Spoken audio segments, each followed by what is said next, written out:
기차역 대합실 한가운데 술에 취한 조폭 무리가 승객들을 밀치며 소란을 피운다. 아이가 울음을 터뜨리자 군복은 벗었지만 여전히 별셋의 기계를 잊지 못한 여군 장군 김영숙이 조용히 일어나 그들을 바라본다. 이 아줌마 뭐야? 눈빛이 장난 아닌데. 손 치워. 지금 당장 그 아이한테서 떨어져. 허, 아줌마가 별이라도 다셨어? 별셋이었다. 그리고 지금부터는 내가 내 악몽이 될 거다. 순간 대합실 공기는 얼어붙는다. 사람들은 숨을 죽이고 도대체 이 여자가 누구인지 앞으로 무슨 일이 벌어질지 궁금해진다. 과연 평범한 승객으로 보였던 그녀가 어떤 과거를 가진 사람인지, 이 조폭 무리를 어떻게 상대할지, 그리고 그 뒤에 감춰진 충격적인 반전은 무엇일까?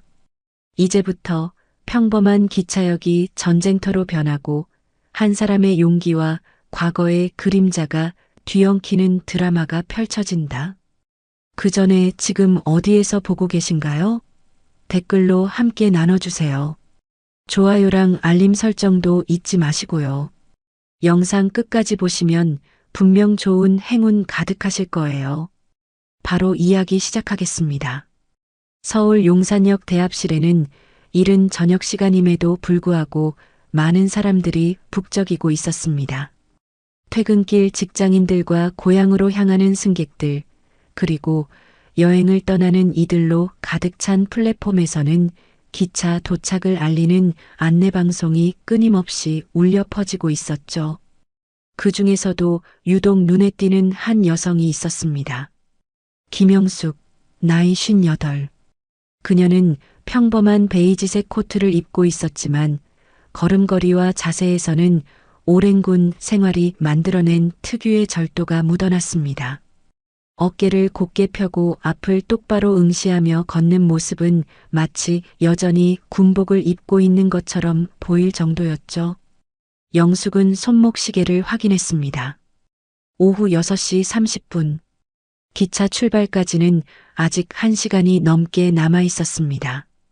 그녀는 대합실 한 구석에 있는 커피 자판기 앞으로 천천히 걸어갔습니다. 동전을 넣고 버튼을 누르며 속으로 생각했죠. 35년. 참 긴 시간이었구나. 군에 입대한 것이 23이었으니 어느덧 인생의 대부분을 군복과 함께 보낸 셈이었습니다. 처음에는 단순히 안정적인 직업을 원했던 것뿐이었는데 어느새 별셋을 달고 중장까지 진급하게 되었습니다. 여군으로서는 매우 드문 일이었죠. 그만큼 많은 것을 포기해야 했고 많은 것을 잃어야만 했습니다. 따뜻한 커피가 종이컵에 떨어지는 소리를 들으며 영숙은 창밖을 바라보았습니다. 해질녘의 노을이 역 건물들 사이로 스며들고 있었고 저 멀리 한강이 황금빛으로 반짝이고 있었습니다. 참 아름다운 풍경이었지만 왠지 모르게 마음이 허전했습니다. 커피를 한 모금 마시며 영숙은 지난 몇 개월을 떠올렸습니다. 저녁 준비 과정에서 받았던 각종 서류들, 후임들에게 업무를 인수인계하는 일들, 그리고 마지막 휴가 신청서를 작성할 때의 묘한 기분까지 모든 것이 끝나가고 있다는 실감이 조금씩 들기 시작했던 것이죠. 이제 무엇으로 살아야 하지? 이 질문은 요즘 들어 자주 영숙의 마음속에 떠오르곤 했습니다. 군인으로서의 정체성이 너무나 강했던 탓에 그것을 벗어난 자신의 모습을 상상하기가 쉽지 않았습니다. 아침에 일어나 군복을 입고 부대로 향하지 않는다면 과연 자신은 누구일까요? 영숙은 가방에서 기차표를 꺼내 다시 한번 확인했습니다. 서울역에서 부산역까지 좌석 3호차 12번 A. 목적지는 부산이었습니다. 오래전부터 가보고 싶었던 해운대 바다를 보기 위해서였죠. 군 생활 내내 전국 곳곳을 돌아다녔지만 정작 개인적인 여행을 떠나본 적은 거의 없었습니다. 항상 공무와 훈련 그리고 임무 수행에만 매진해 왔으니까요. 대합실의 시계가 6시 40분을 가리키고 있었습니다. 영숙은 커피를 다 마시고 쓰레기통에 컵을 버렸습니다. 그리고 다시 창밖을 바라보며 속으로 중얼거렸죠. 그래도 이제는 조금 쉬고 싶다. 이 말은 그녀가 스스로에게 처음으로 솔직하게 털어놓은 진심이었습니다. 지금까지는 항상 강해야 했고 흔들리지 말아야 했으며 다른 사람들에게 의지할 수도 없었습니다. 여군 중장이라는 자리는 그만큼 무거운 책임과 외로움을 동반하는 것이었으니까요. 하지만 이제는 다를 수 있을 것 같았습니다. 적어도 이번 부산 여행만큼은 아무런 계급도, 임무도, 책임도 없이 그저 한 명의 평범한 여행객으로 지낼 수 있을 테니까요. 바다를 보며 걷고 맛있는 음식을 먹고 아무 생각 없이 시간을 보내는 것. 그것만으로도 충분히 의미 있는 시간이 될 것 같았습니다. 영숙은 손목 시계를 다시 한번 확인하고 플랫폼으로 향했습니다. 기차 출발까지는 아직 시간이 있었지만 미리 자리를 잡고 편안하게 앉아 있고 싶었습니다. 가방을 어깨에 메고 천천히 걸으면서 그녀는 이번 여행이 자신에게 새로운 시작의 의미가 되기를 바랐습니다. 플랫폼으로 향하는 통로를 지나면서 영숙은 많은 사람들을 스쳐 지나갔습니다. 각자의 목적지를 향해 떠나는 사람들, 누군가를 배웅하러 온 사람들, 그리고 만남과 이별이 교차하는 역의 풍경이 그녀의 눈에 들어왔습니다. 문득 이런 평범한 일상이 얼마나 소중한 것인지 새삼 느껴졌죠. 참 오랫동안 이런 걸 놓치고 살았구나. 영숙은 작은 한숨을 내쉬며 플랫폼에 도착했습니다. 이제 진짜 새로운 시작을 위한 첫걸음을 내디딜 시간이었습니다. 하지만 그녀는 아직 몰랐습니다. 이 평화로운 저녁이 곧 예상치 못한 사건으로 바뀔 것이라는 사실을 말이죠. 플랫폼에 발을 내딛는 순간 영숙의 귀에 거친 목소리들이 들려왔습니다. 처음에는 단순한 소음 정도로 여겼지만 점점 더 선명해지는 소리에 그녀의 표정이 굳어지기 시작했습니다. 야야, 할아버지, 짐 좀 들어봐. 에이, 뭘 그렇게 빤히 쳐다봐? 눈깔 빼버릴까? 술 냄새와 함께 들려오는 협박성 말투였습니다. 영숙은 고개를 돌려 소리가 나는 쪽을 바라봤습니다. 플랫폼 중앙 부근에서 4~5명의 남자들이 승객들을 괴롭히고 있었습니다.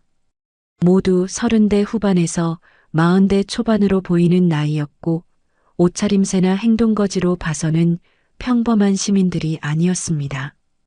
그들 중 한 명이 지팡이를 짚고 있는 노인의 앞을 가로막고 있었습니다.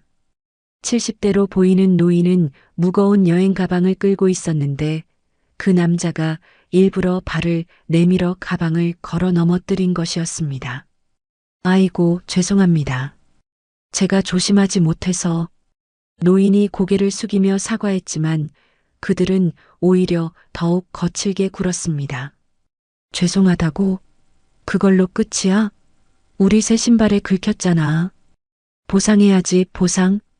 영숙은 주먹을 꽉 쥐었습니다.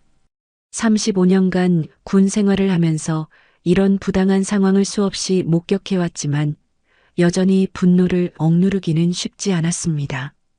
특히 무력한 노인을 괴롭히는 모습은 그녀의 정의감을 자극하기에 충분했습니다. 하지만 영숙은 잠시 망설였습니다. 지금 자신은 군복도 입지 않은 평범한 민간인 차림이었고 곧 전역을 앞둔 상황에서 불필요한 분쟁에 휘말리는 것이 좋을까 하는 생각이 들었기 때문입니다. 무엇보다 저들의 정체가 무엇인지 확실하지 않은 상황에서 성급하게 개입하는 것은 현명하지 않을 수도 있었습니다. 그때 또 다른 광경이 그녀의 시야에 들어왔습니다. 그들 중 한 명이 어린 아이 앞에 쪼그리고 앉아 무서운 표정을 짓고 있었습니다. 5~6살 정도로 보이는 남자아이가 엄마 치마폭에 얼굴을 파묻으며 울음을 터뜨렸습니다. 엄마, 무서워요. 크크크, 애기가 무섭다고 하네. 아저씨가 더 무서운 거 보여줄까? 그 남자가 주머니에서 무언가를 꺼내려는 순간 아이의 어머니가 아이를 더욱 꽉 껴안으며 뒤로 물러섰습니다. 그 여자의 얼굴에는 공포가 가득했고 주변 승객들도 모두 시선을 돌리거나 자리를 피하고 있었습니다. 영숙의 마음속에서 무언가가 끓어오르기 시작했습니다. 아이의 울음소리가 점점 더 크게 들렸고 노인이 떨리는 손으로 지갑을 꺼내는 모습이 보였습니다. 주변의 다른 승객들은 모두 고개를 돌리거나 핸드폰을 보는 척하며 외면하고 있었습니다. 이런 모습을 보며 영숙은 문득 자신의 어린 시절을 떠올렸습니다. 어머니 손을 잡고 시장을 가던 길에서 비슷한 일을 당했던 기억이 났습니다. 그때도 주변 사람들은 모두 외면했고 결국 어머니가 가지고 있던 돈을 모두 빼앗겼었죠. 그날의 무력감과 분노가 지금도 생생하게 기억납니다. 저 사람들 정체가 뭐지? 영숙은 오랜 경험으로 그들을 관찰했습니다. 걸음걸이, 말투, 그리고 다른 사람들을 대하는 태도까지 명백히 일반인들이 아니었습니다. 아마도 조직폭력배이거나 그와 유사한 부류일 가능성이 높았습니다.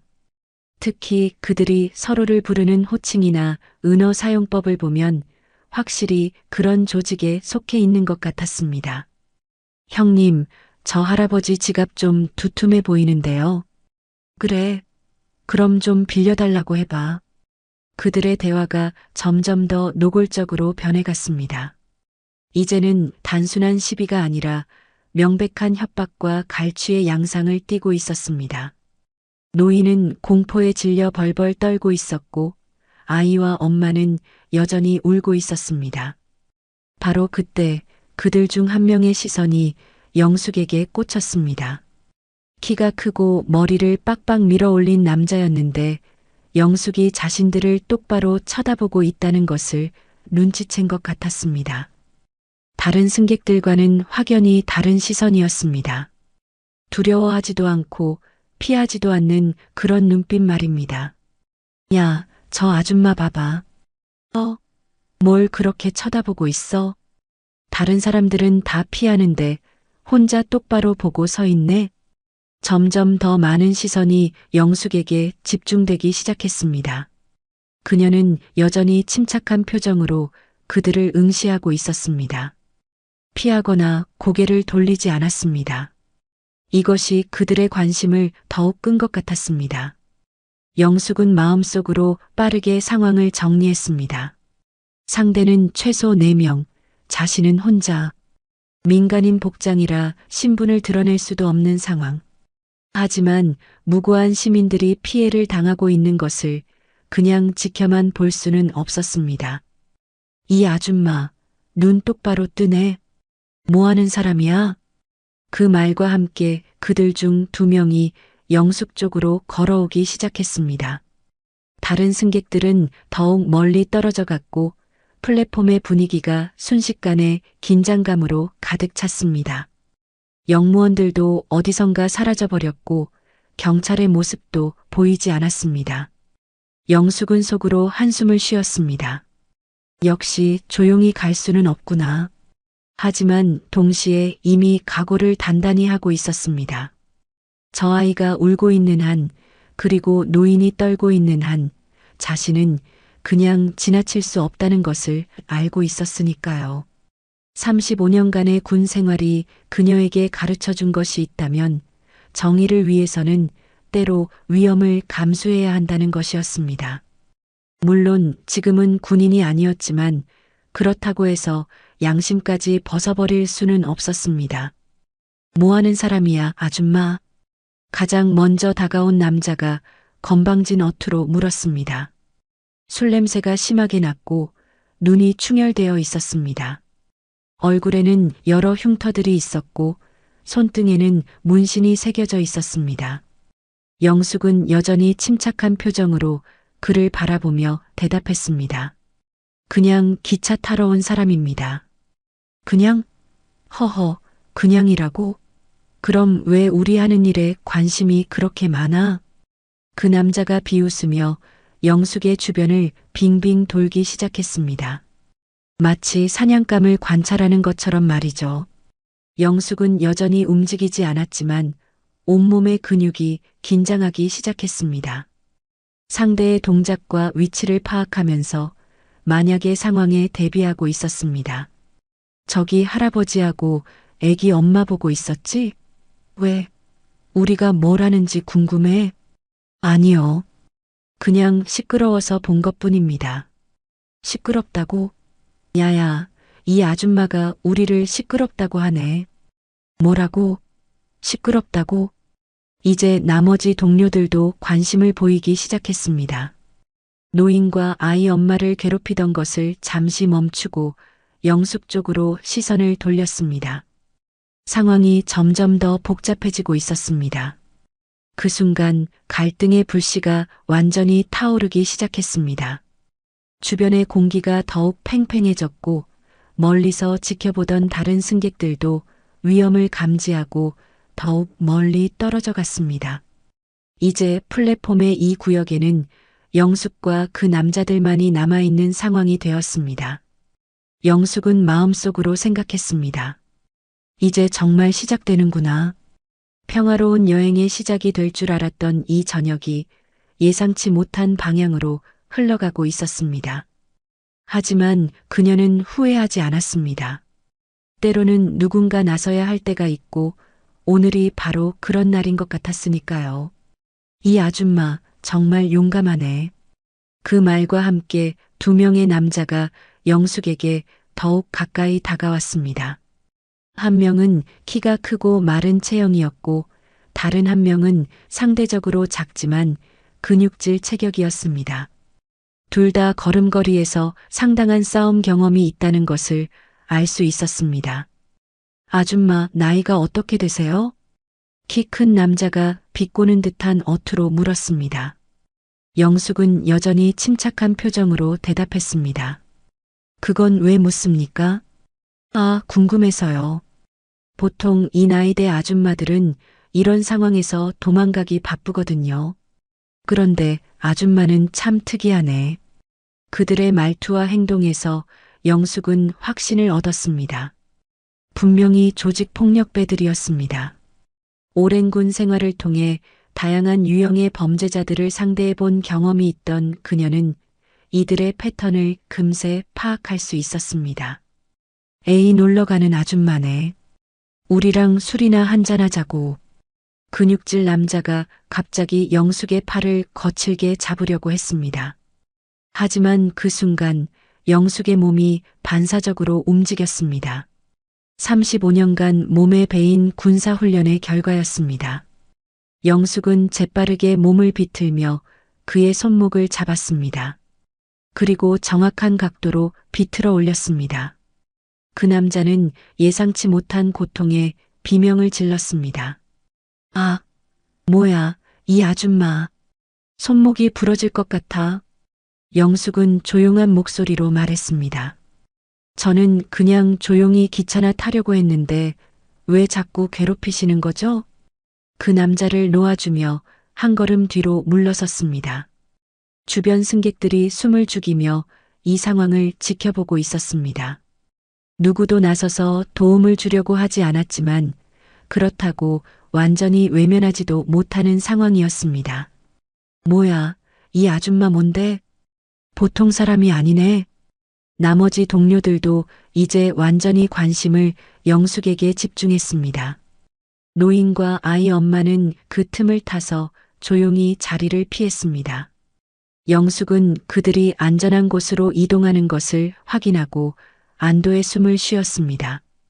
하지만 이제 모든 관심이 자신에게 쏠렸다는 것을 알았습니다. 상황이 더욱 복잡해진 것이죠. 야, 이 아줌마 손목 꺾는 거 봤어? 보통 실력이 아닌데? 뭐 하는 사람인지 한번 제대로 알아봐야겠는걸. 그들의 눈빛이 변했습니다.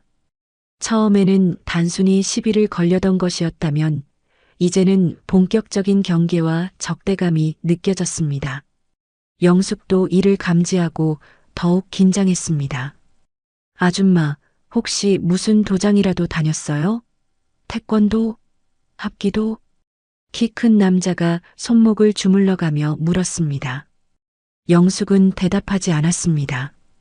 자신의 정체를 드러낼 필요도 없고 그럴 이유도 없었습니다. 말 안 하네? 그럼 우리가 직접 알아보자. 이번에는 세 명이 동시에 움직였습니다. 영숙은 재빨리 상황을 판단했습니다. 도망갈 수도 있었지만 그렇게 되면 다른 승객들이 다시 피해를 당할 수 있었습니다. 무엇보다 자신의 양심이 허락하지 않았습니다. 첫 번째 공격이 들어왔습니다. 왼쪽에서 주먹이 날아왔고 영숙은 몸을 숙여 피했습니다.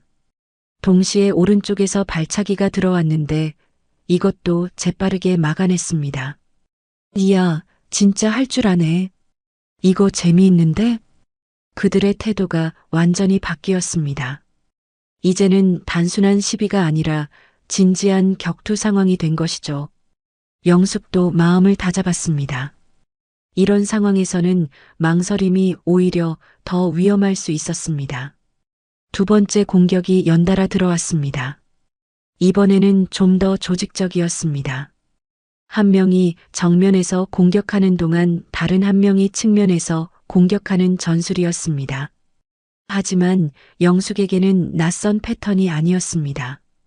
영숙은 정면 공격자의 팔을 잡아 돌려서 측면 공격자와 부딪히게 만들었습니다. 그리고 그 틈을 타서 한 명의 다리를 걸어 넘어뜨렸습니다. 모든 동작이 매우 자연스럽고 효율적이었습니다. 야, 이 아줌마 정말 뭐야? 보통 사람이 절대 아니야. 이제 그들의 표정에 당황함이 스며들기 시작했습니다. 단순히 시비를 걸려다가 예상치 못한 강적을 만난 것이죠. 하지만 그들도 이런 상황에 익숙한 사람들이었습니다. 금세 전술을 바꾸기 시작했습니다. 야, 다 같이 덤벼. 이번에는 네 명이 모두 동시에 공격해왔습니다. 영숙은 이제 진짜 위기를 느꼈습니다. 아무리 훈련을 받았다고 해도 네 명을 상대하기는 쉽지 않았습니다. 특히 좁은 플랫폼에서는 움직일 공간도 제한적이었습니다. 하지만 포기할 수는 없었습니다. 뒤에는 여전히 무고한 승객들이 있었고 자신이 물러서면 그들이 다시 피해를 당할 수 있었습니다. 영숙은 모든 집중력을 발휘했습니다. 첫 번째 공격자의 주먹을 피하면서 동시에 두 번째 공격자의 발을 잡아 균형을 잃게 만들었습니다. 세 번째와 네 번째 공격자들이 달려들었지만 재빠른 움직임으로 그들을 서로 부딪히게 만들었습니다. 몇 분간의 치열한 격투 끝에 상황은 일시적으로 정리되었습니다. 네 명 모두 바닥에 쓰러져 있었고 영숙만이 서 있었습니다. 하지만 그녀도 숨이 거칠어져 있었고 옷이 조금 찢어져 있었습니다. 주변 승객들이 놀란 눈으로 이 광경을 바라보고 있었습니다. 누구도 예상하지 못했던 결과였습니다. 평범해 보이던 중년 여성이 조폭 4명을 상대로 승리한 것이죠. 하지만 영숙은 알고 있었습니다.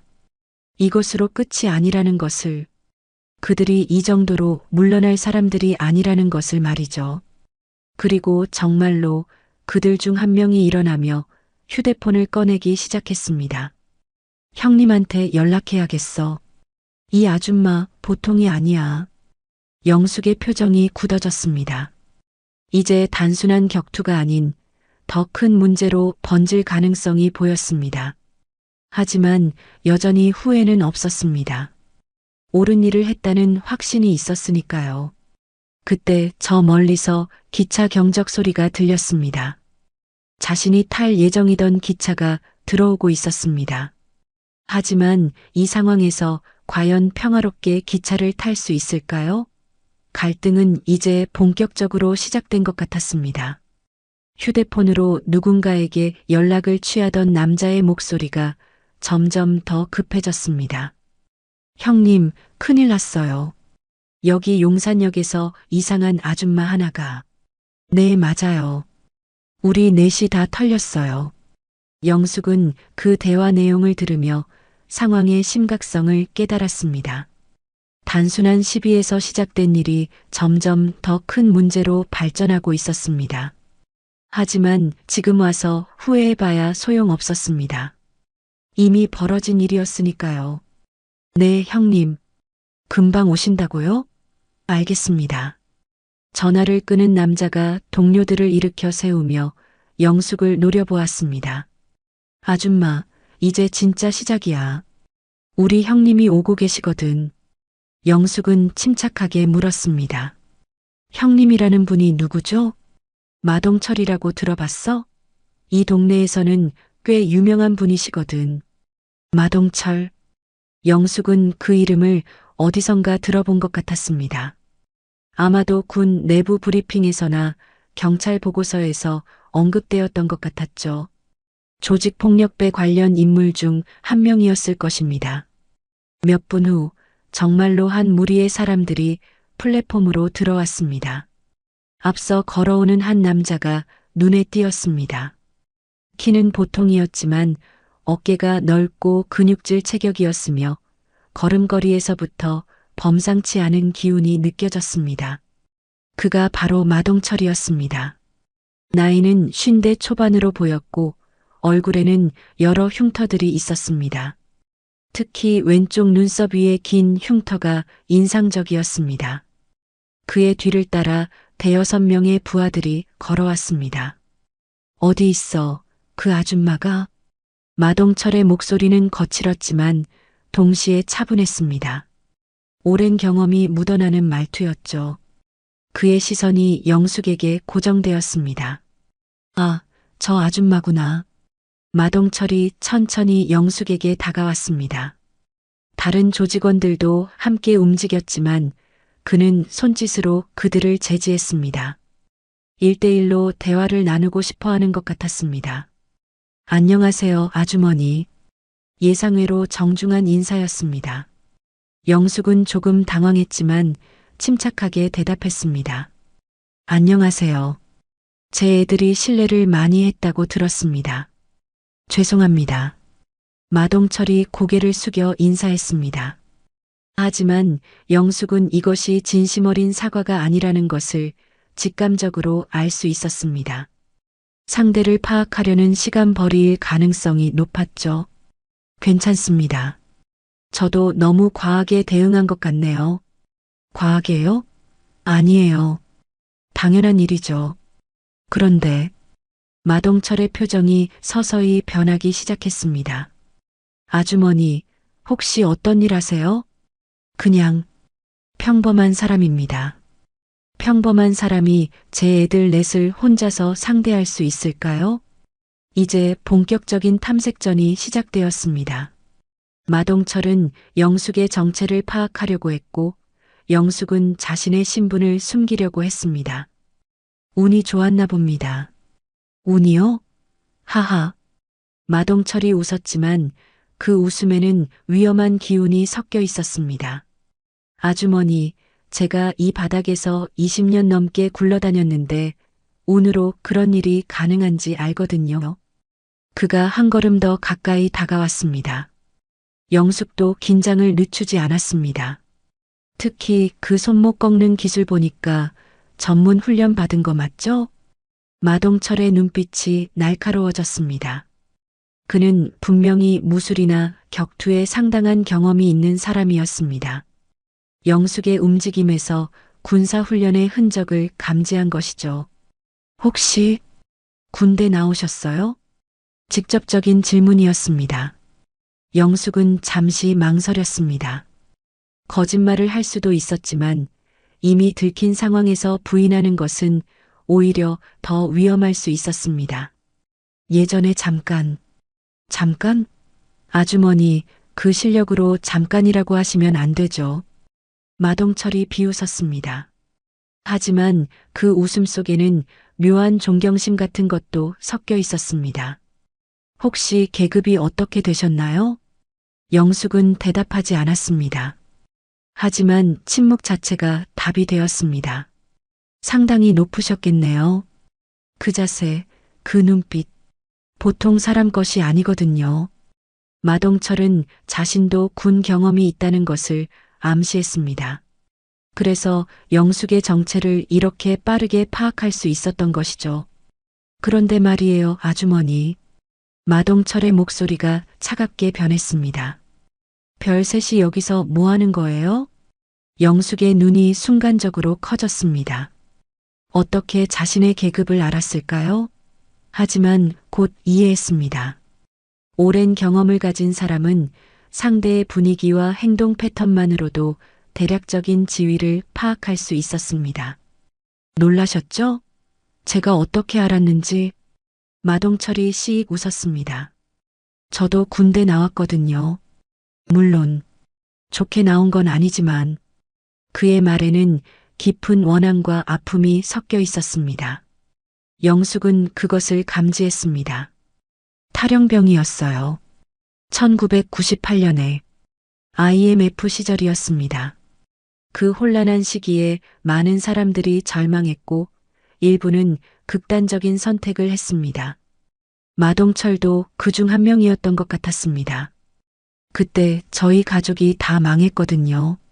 아버지 회사도 부도나고 어머니는 병원비도 못 내서.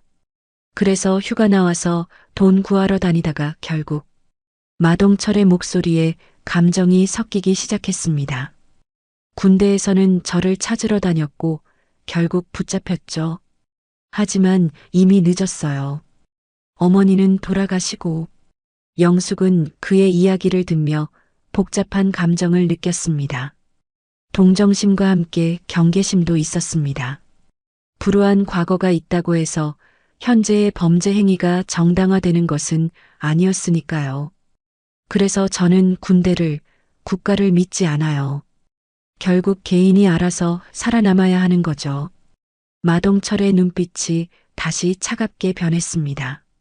그런데 아주머니 같은 분은 그 시스템의 꼭대기에 계셨잖아요. 저 같은 놈들을 버린 그 시스템 말이에요. 이제 진짜 갈등의 핵심이 드러났습니다. 단순한 시비가 아니라 가치관과 신념의 충돌이었습니다. 마동철에게 영숙은 자신을 버린 시스템의 상징이었고 영숙에게 마동철은 법과 질서를 위협하는 존재였습니다. 너희 같은 군대, 나 같은 놈을 버렸잖아. 마동철의 목소리가 높아졌습니다. 이제 주변 승객들도 긴장하기 시작했습니다. 영숙은 잠시 생각했습니다. 그의 말에 일리가 있다는 것을 인정하지 않을 수 없었습니다. 시스템이 완벽하지 않다는 것, 그 과정에서 피해를 보는 사람들이 있다는 것을 그녀도 알고 있었으니까요. 하지만 동시에 확신도 있었습니다. 당신 말이 틀린 건 아니에요. 하지만 영숙이 조용히 대답했습니다. 누구나 상처는 있지만 선택은 달라요. 이 말이 마동철의 분노를 더욱 자극했습니다. 이제 진짜 충돌이 시작될 것 같았습니다. 마동철의 얼굴이 붉어지며 분노가 폭발하기 시작했습니다. 선택이 달라요? 선택이라고요? 그의 목소리가 플랫폼 전체에 울려 퍼졌습니다. 주변 승객들이 더욱 멀리 떨어져 갔고 어떤 이들은 아예 다른 플랫폼으로 피해갔습니다. 아주머니는 모르시겠지만 저 같은 사람한테는 선택의 여지가 없었어요. 어머니가 죽어가는데 병원비가 없어서 약도 못 사오는데 그때 저한테 무슨 선택이 있었겠어요? 마동철의 부하들도 점점 더 가까이 둘러섰습니다. 이제 영숙은 완전히 포위된 상황이었습니다. 하지만 그녀는 여전히 침착함을 잃지 않았습니다. 그 마음 이해합니다. 하지만 그렇다고 해서 무고한 사람들을 괴롭히는 게 정당화되는 건 아니죠. 무고한 사람들요? 하하. 마동철이 비웃었습니다.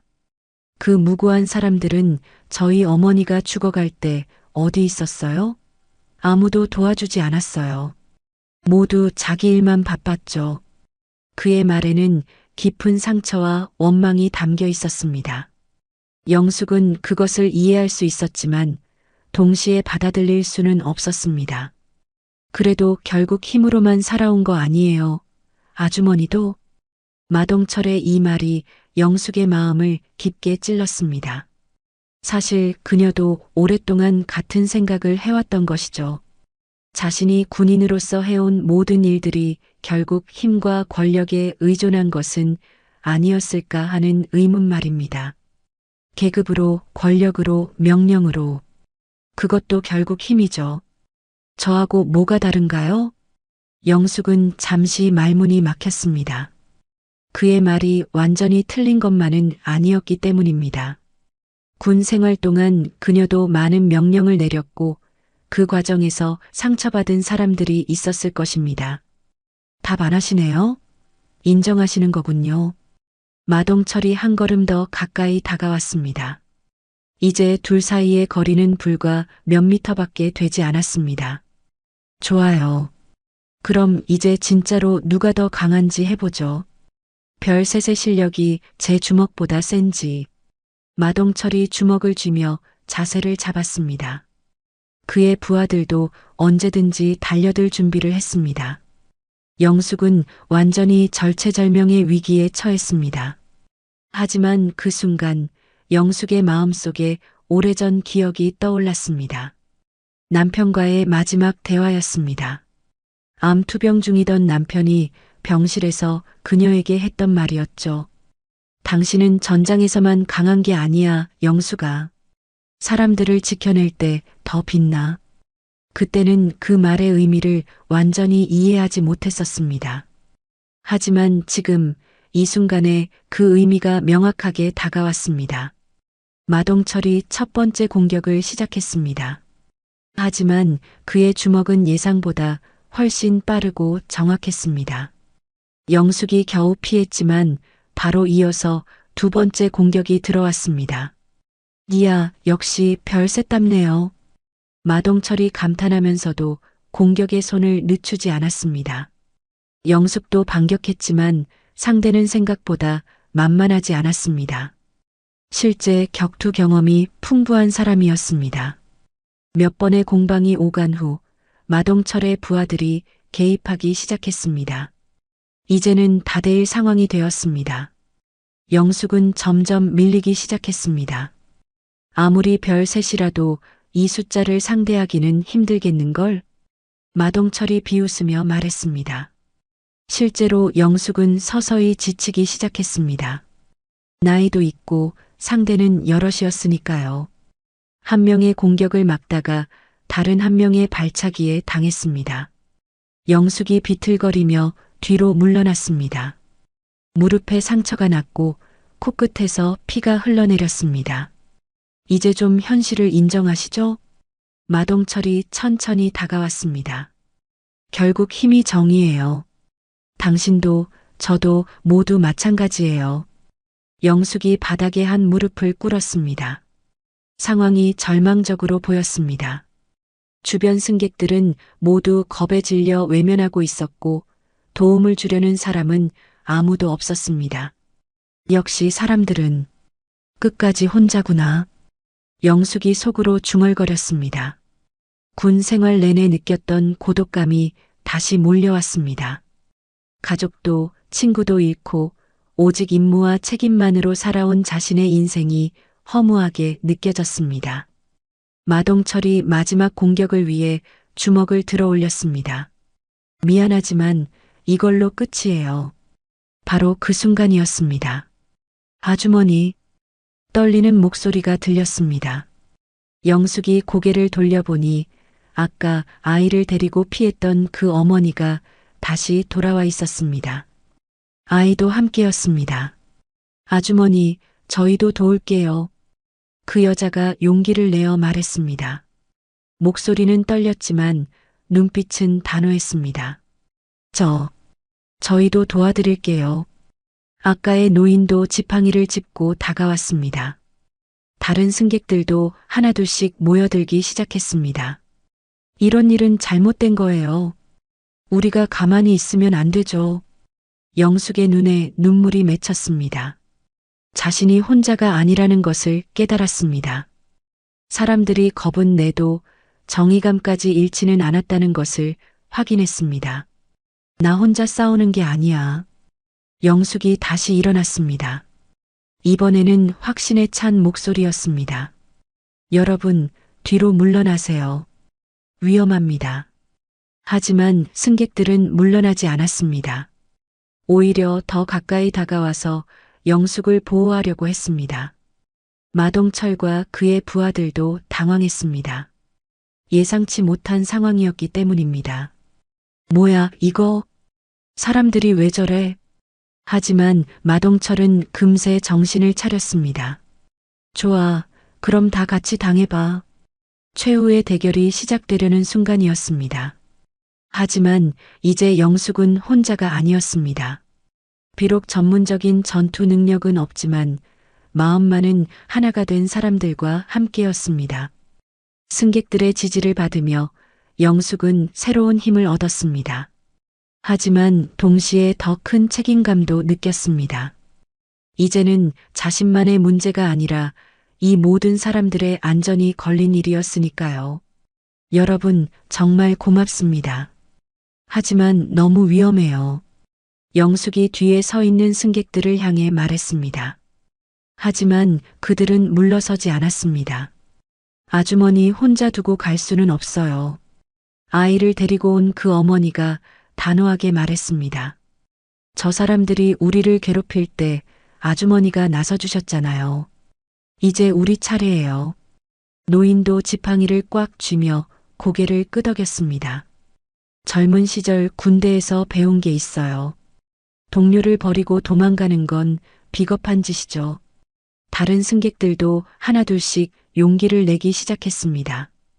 처음에는 무서워서 멀리 떨어져 있었지만 이제는 오히려 앞으로 나서고 있었습니다. 마동철은 이런 상황에 당황스러워했습니다. 보통은 사람들이 무서워서 도망가기 마련인데 오히려 단결하는 모습을 보이고 있었으니까요. 야야, 뭐 하는 거야? 그냥 사람들 무서워서 도망갈 줄 알았는데? 부하 중 한 명이 당황하며 말했습니다. 형님, 이거 좀 이상하지 않아요? 보통 이럴 때는 닥쳐. 마동철이 소리쳤습니다. 하지만 그의 목소리에도 동요가 섞여 있었습니다. 영숙은 이 기회를 놓치지 않았습니다. 승객들에게 지시를 내리기 시작했습니다. 여러분, 제 말을 잘 들어보세요. 저들이 공격하면 모두 함께 큰 소리로 도움을 요청하세요. 그리고 가능한 한 서로 떨어지지 마세요. 알겠습니다. 사람들이 일제히 대답했습니다. 마치 작은 부대가 조직된 것 같았습니다. 아저씨는 지팡이 들고 계시니까 제일 뒤에서 지켜보세요. 위험하면 바로 도망가세요. 아니요, 함께 할게요. 노인이 고개를 저었습니다. 우리 손잡벌대는 애가 저 사람들 때문에 울었는데 할아버지가 그냥 있을 수 없어요. 영숙의 마음이 따뜻해졌습니다. 이런 마음들이 모여서 진짜 공동체가 되는 것이구나 하는 생각이 들었습니다. 마동철도 더 이상 망설일 수 없었습니다. 여기서 물러서면 자신의 체면이 말이 안 되었습니다. 좋아. 그럼 정말로 해보자고. 마동철이 신호를 보내자 부하들이 일제히 달려들었습니다. 하지만 이번에는 상황이 달랐습니다. 승객들이 함께 큰 소리로 외쳤습니다. 도와주세요. 여기 나쁜 사람들이 있어요. 경찰을 불러주세요. 그들의 목소리가 역 전체에 울려 퍼졌습니다. 다른 플랫폼에 있던 사람들도 이쪽을 쳐다보기 시작했고 영무원들도 뛰어오기 시작했습니다. 영숙은 마동철과 1대1로 맞섰습니다. 하지만 이번에는 마음가짐이 달랐습니다. 혼자만의 싸움이 아니라 모든 사람을 지키기 위한 싸움이었으니까요. 당신도 결국 같은 거야. 마동철이 주먹을 휘두르며 소리쳤습니다. 힘으로 모든 걸 해결하려고 하잖아. 아니요. 영숙이 그의 공격을 막으며 대답했습니다.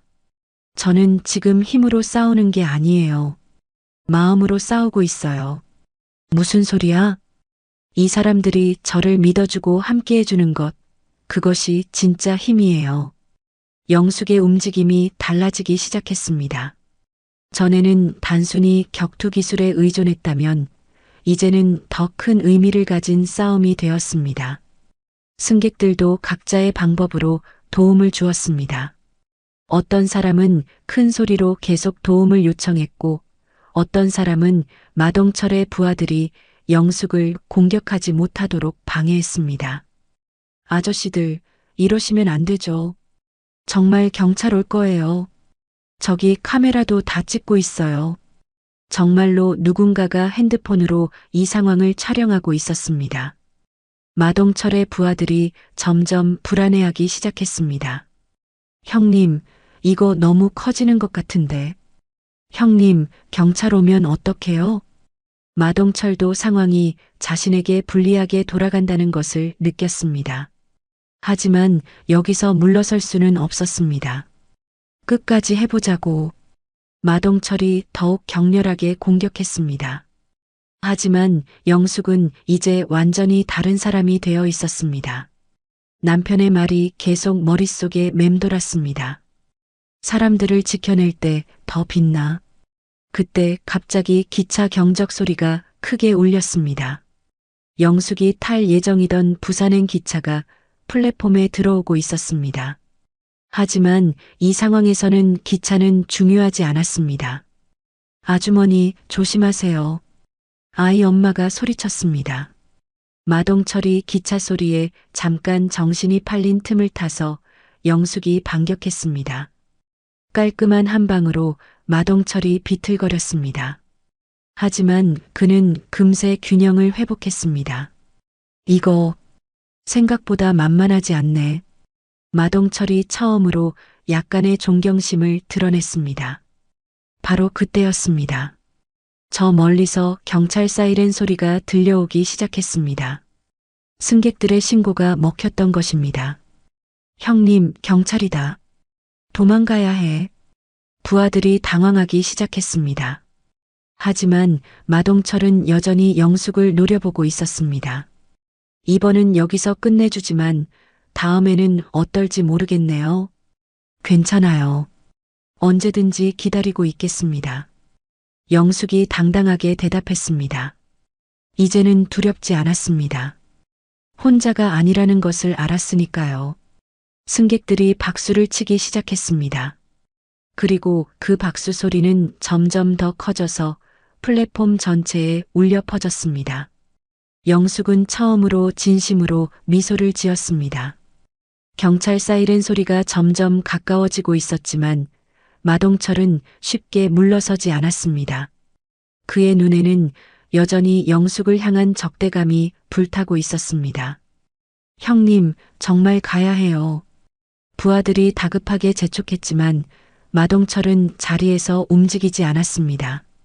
아직 끝나지 않았어. 그가 부하들을 향해 손짓했습니다. 너희들은 먼저 가. 나는 이 아줌마와 끝까지 해볼 거야. 형님, 가라고 했어. 마동철의 호통에 부하들은 어쩔 수 없이 플랫폼을 떠나기 시작했습니다. 이제 마동철과 영숙, 그리고 승객들만이 남았습니다. 왜 굳이 그러세요? 영숙이 물었습니다.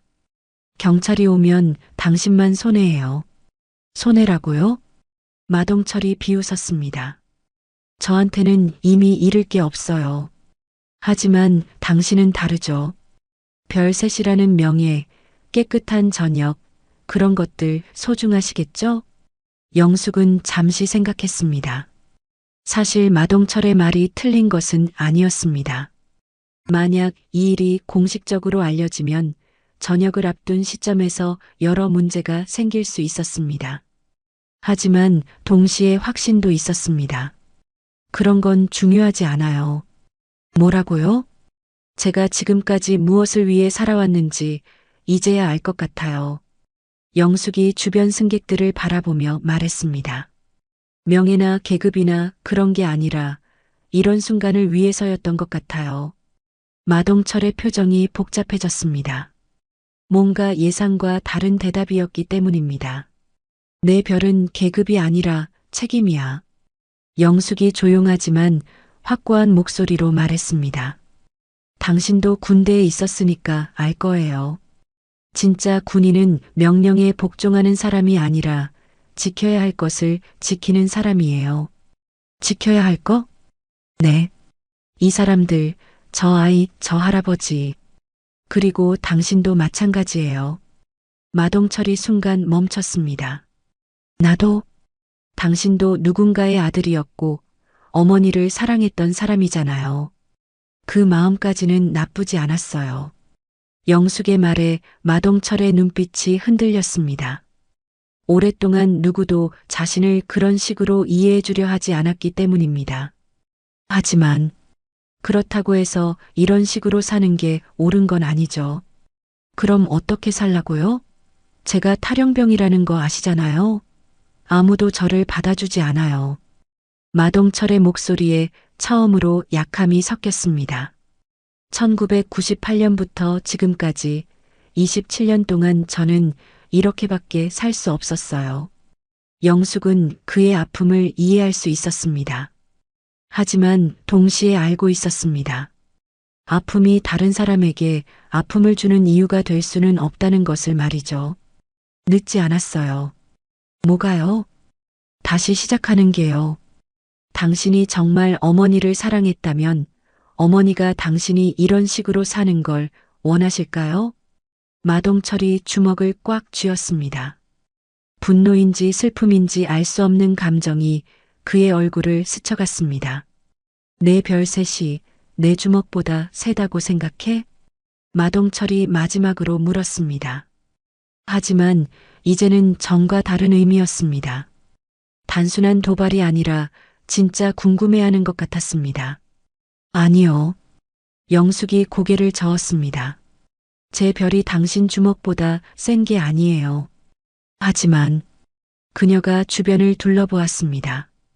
여전히 자신을 지지해주고 있는 승객들, 무서워하면서도 용기를 내고 있는 아이와 어머니, 지팡이를 꽉 쥐고 서 있는 노인을 바라보았습니다. 이 마음들이 더 세다고 생각해요. 바로 그 순간 마동철이 마지막 공격을 시작했습니다. 하지만 이번에는 진짜 전력을 다한 공격이었습니다. 지금까지와는 차원이 다른 속도와 힘이었죠. 영숙도 모든 것을 걸고 맞섰습니다. 35년간 쌓아온 모든 기술과 경험을 동원했습니다. 두 사람의 격투는 정말 치열했습니다. 주변 승객들이 숨을 죽이고 지켜보는 가운데 몇 번의 공방이 오갔습니다. 마동철의 주먹이 영숙의 어깨를 스쳤고 영숙의 발차기가 마동철의 다리를 강타했습니다. 그리고 마침내 결정적인 순간이 왔습니다. 마동철이 마지막 혼신의 힘을 다해 공격했지만 영숙이 그것을 완벽하게 막아내고 반격했습니다. 마동철이 바닥에 쓰러졌습니다. 하지만 영숙은 추가 공격을 하지 않았습니다. 대신 그에게 손을 내밀었습니다. 일어나세요.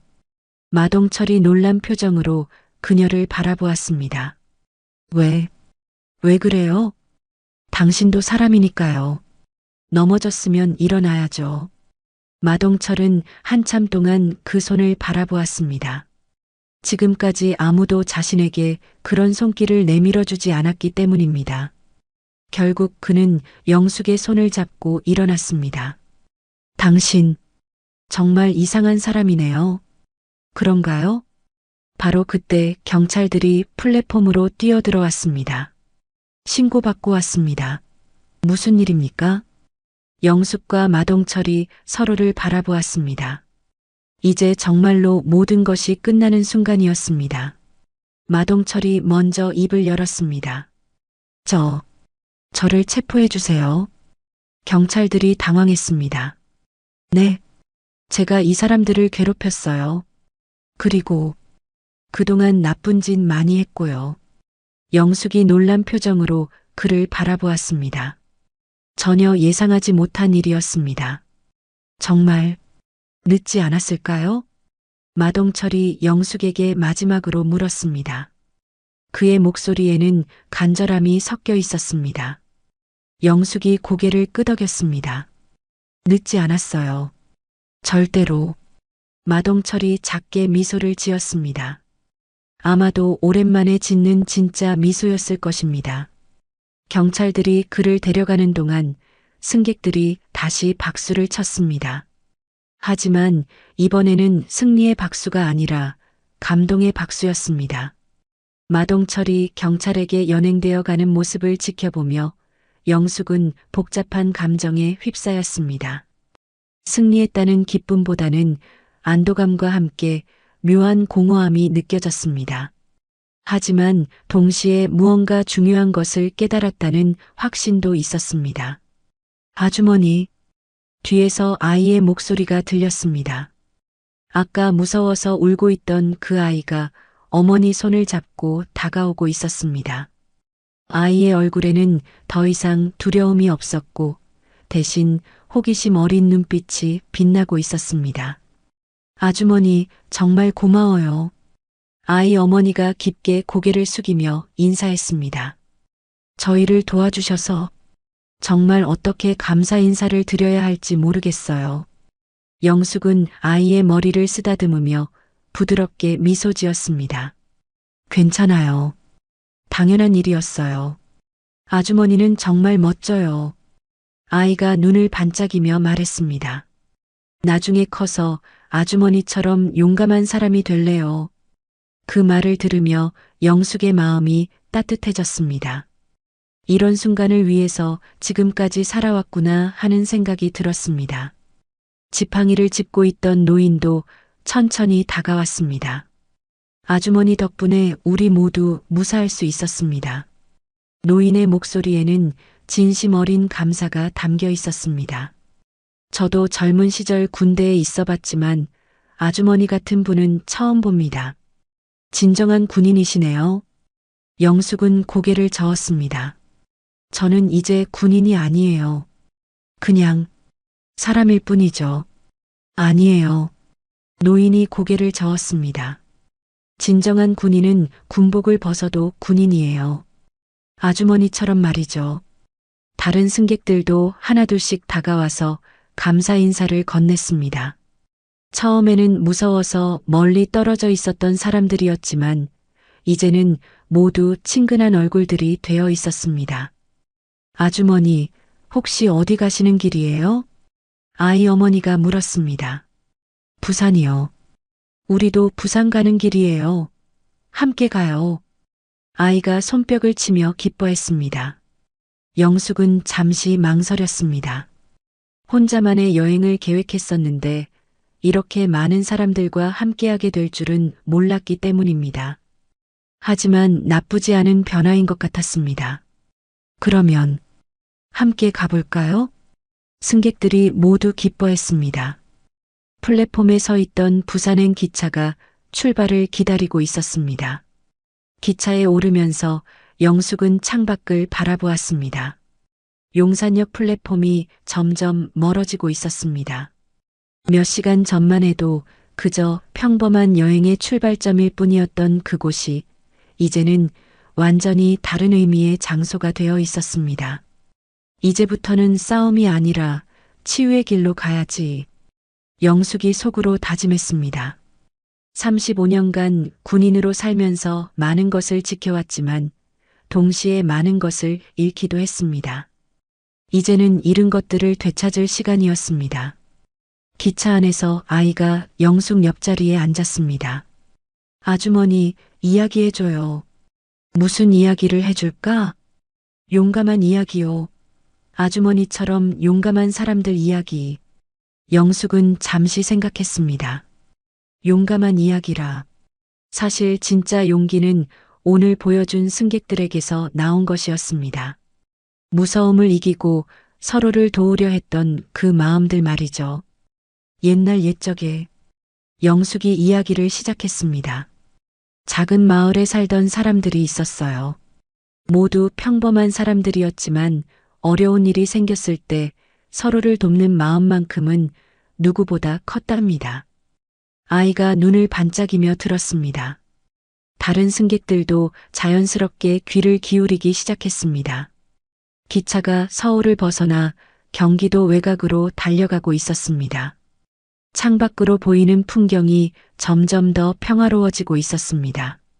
고층 건물들이 사라지고 대신 들판과 작은 마을들이 보이기 시작했습니다.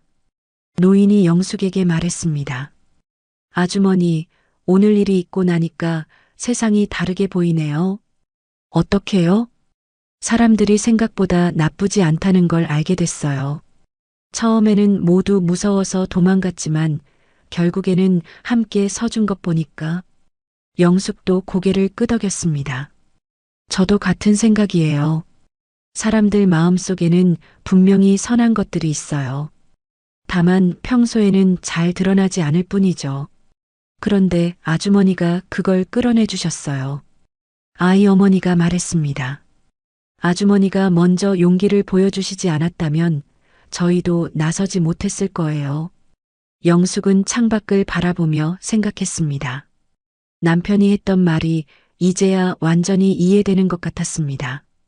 사람들을 지켜낼 때 더 빛난다는 그 말의 진짜 의미를 말이죠. 해가 서쪽으로 기울어가고 있었습니다. 노을이 들판을 붉게 물들이고 있었고 기차는 여전히 남쪽으로 달려가고 있었습니다. 아주머니, 부산에서 뭐 하실 거예요?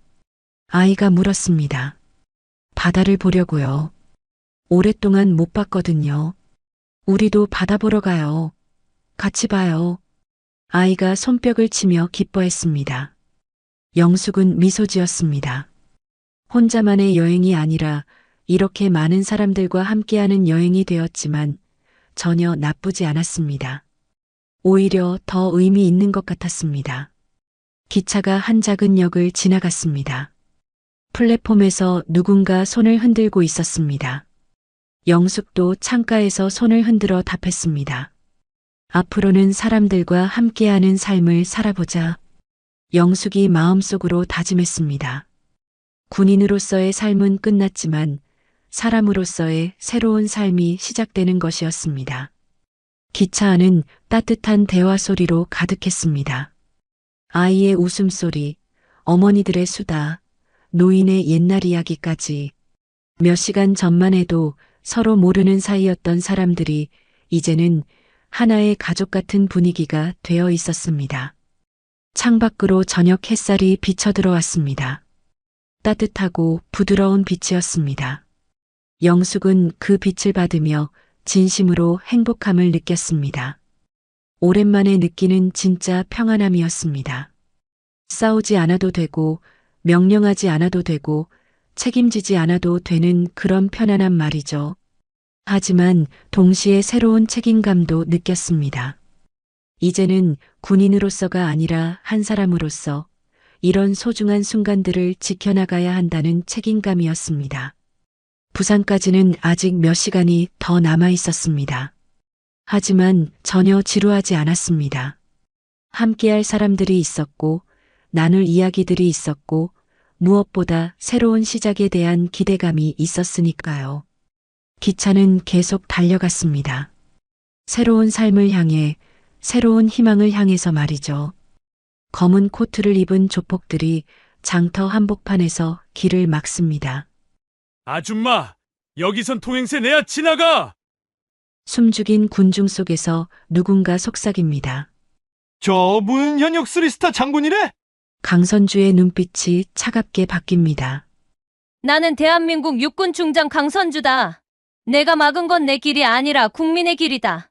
조폭들이 달려들고 순식간에 쓰러져 나가지만 두목은 인지를 붙잡고 웃습니다.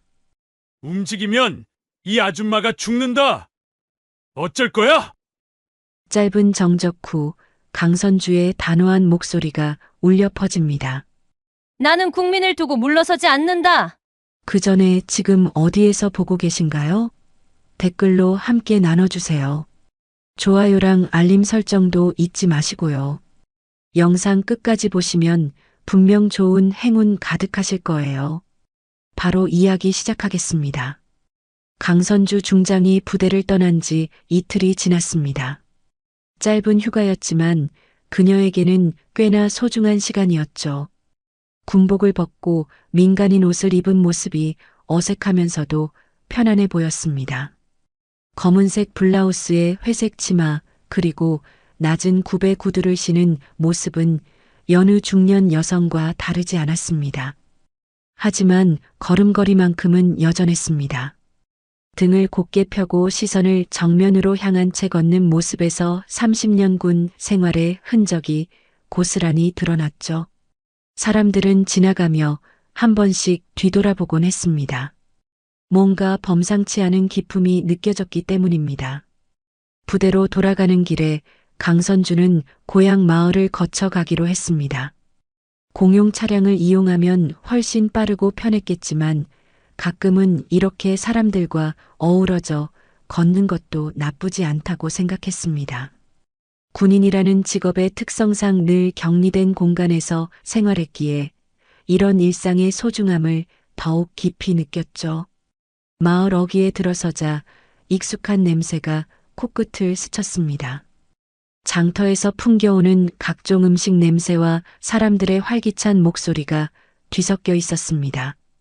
떡볶이를 끓이는 냄새, 갓 구운 붕어빵의 달콤한 향기, 그리고 전을 부치는 기름 냄새까지 모든 것이 그녀의 어린 시절을 떠올리게 했습니다. 아이고, 저기 누가 오네. 참 똑바르게 걸어오시는구만. 한 상인이 강선주를 보며 중얼거렸습니다. 다른 상인들도 하나둘 고개를 돌려 그녀를 바라봤죠. 뭔가 평범하지 않은 사람이라는 걸 직감적으로 느꼈던 모양입니다. 강선주는 장터 곳곳을 둘러보며 천천히 걸었습니다. 할머니들이 앉아서 나무를 파는 모습, 아저씨들이 큰 소리로 생선을 팔고 있는 광경, 그리고 아이들이 뛰어다니며 놀고 있는 평화로운 일상. 이 모든 것이 그녀가 지키고자 했던 소중한 가치들이었습니다. 마음속으로는 복잡한 생각들이 오갔습니다. 전선은 멀리 있어도 사람 사는 세상은 늘 싸움터구나. 군인으로서 늘 긴장 속에 살아왔지만 이곳에서도 각자의 생존을 위한 치열한 경쟁이 벌어지고 있었습니다. 다만 그 방식이 다를 뿐이었죠. 한 아주머니가 팔을 다듬으며 옆 상인과 이야기를 나누고 있었습니다. 요즘 장사가 영 안 되네. 큰 마트들이 생기니까 사람들이 여기 안 와. 맞아. 우리 같은 소상인들은 어떻게 살라고 하나 몰라. 그런 대화를 들으며 강선주는 잠시 발걸음을 늦췄습니다. 국가를 지키는 것도 중요하지만 이런 서민들의 삶을 보호하는 것 역시 군인의 사명이라고 생각했기 때문입니다. 거창한 전투보다도 이런 일상을 지켜내는 것이 진짜 승리일지도 모른다는 생각이 들었죠. 장터 한복판을 지나며 강선주는 문득 자신의 어머니를 떠올렸습니다. 돌아가신 지 벌써 10년이 넘었지만 어머니 역시 이런 장터에서 작은 가게를 운영하셨죠. 새벽부터 밤늦게까지 일하시며 자식들을 키워내신 그 강인함이 지금의 자신을 만들어냈다고 생각했습니다. 어머니라면 지금의 내 모습을 어떻게 생각하실까? 중장이라는 높은 계급에 올랐지만 어머니 앞에서는 여전히 철없는 막내딸일 뿐이었습니다. 군복을 벗고 이렇게 평범한 옷을 입고 걸을 때면 더욱 그런 생각이 강하게 들었죠. 어머니는 평생 이런 서민들 틈에서 살아오셨습니다. 새벽 5시면 어김없이 일어나 장터로 나가셨고 밤늦게까지 가게를 지키셨죠.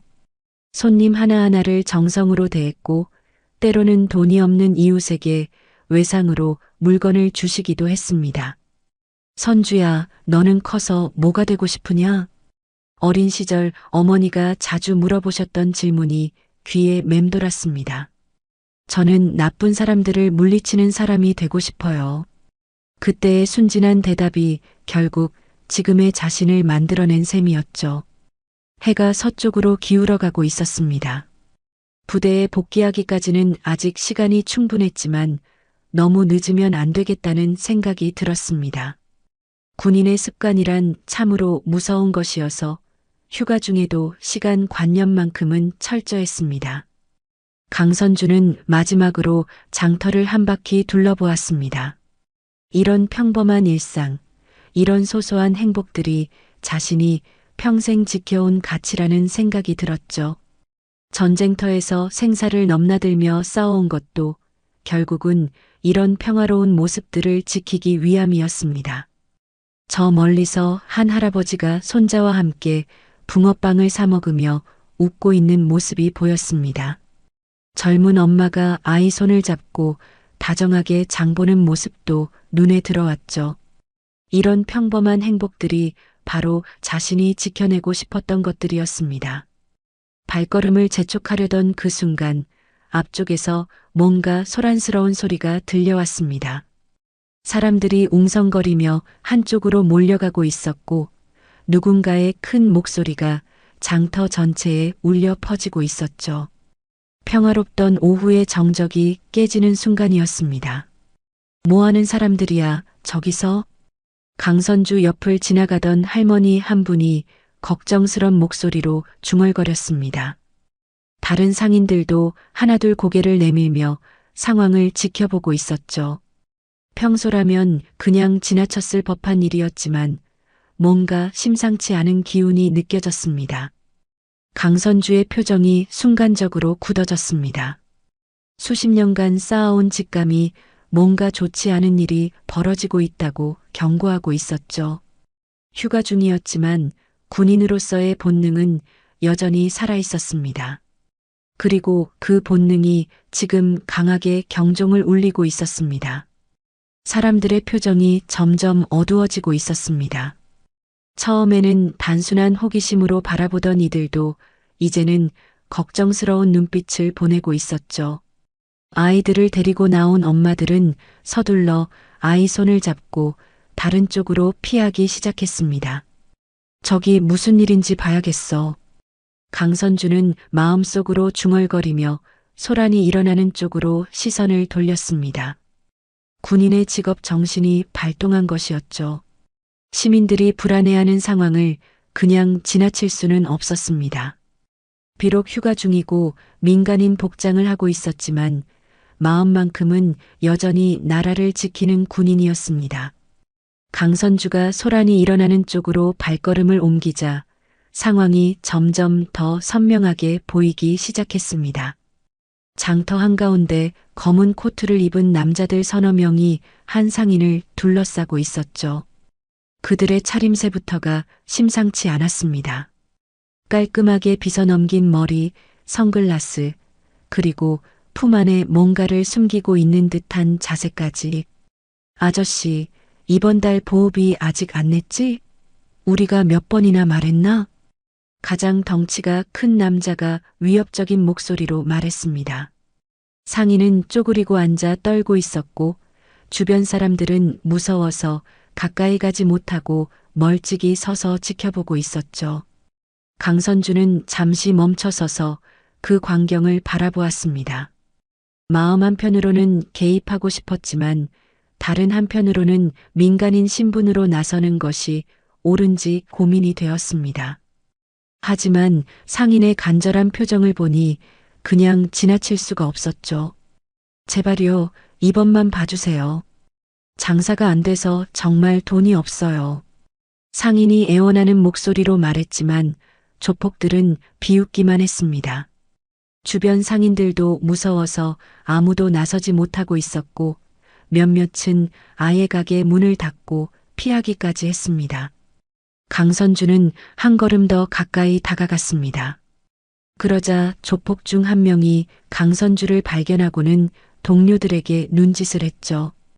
이들의 시선이 일제히 강선주에게 쏠렸습니다. 저 아줌마도 구경하러 왔나? 한 조폭이 비아냥거리는 목소리로 말했습니다. 하지만 강선주의 당당한 자세를 보더니 뭔가 이상하다는 표정을 지었죠. 일반 시민들과는 확실히 다른 기품이 느껴졌기 때문입니다. 강선주는 더 이상 참을 수 없었습니다. 그냥 지나치려고 했던 마음을 접고 상황에 개입하기로 결심했죠. 하지만 그 순간 조폭들의 두목으로 보이는 남자가 강선주 앞을 가로막고 섰습니다. 어이 아줌마, 어디 급히 가? 우리 구역은 통행세 내야 지나가. 두목이 건방진 목소리로 말하며 강선주를 위아래로 훑어봤습니다. 다른 조폭들도 하나둘 강선주 주변으로 몰려들기 시작했죠. 순식간에 강선주는 그들에게 둘러싸이게 되었습니다. 주변에서 수군거림이 터져 나왔습니다. 저 사람, 뭔가 낯이 익은데? 어디서 본 것 같은데? 아, 혹시 텔레비전에 나온 그 사람 아니야? 맞아. 여군 3스타라던데. 사람들의 속삭임이 점점 커지기 시작했습니다. 누군가가 강선주를 알아본 것 같았죠. 하지만 조폭들은 아직 그 사실을 모르고 있었습니다. 통행세라고 하셨나요? 강선주가 차분한 목소리로 물었습니다. 목소리에는 분노가 섞여 있었지만 표면적으로는 침착함을 유지하고 있었죠. 30년 군 생활로 다져진 자제력이 발휘되는 순간이었습니다. 그래, 통행세. 여기는 우리 구역이거든.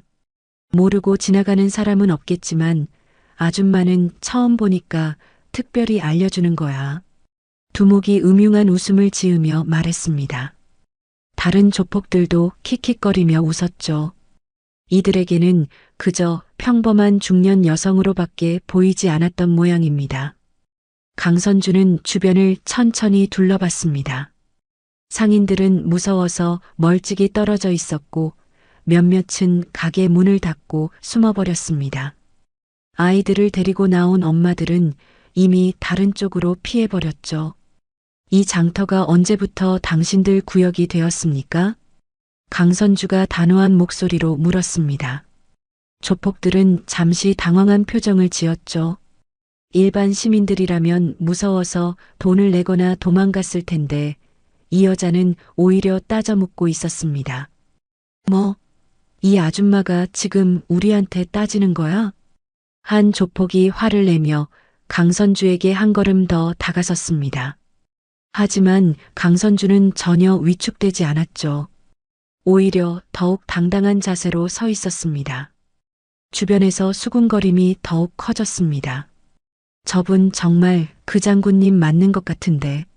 와, 진짜 용감하시네.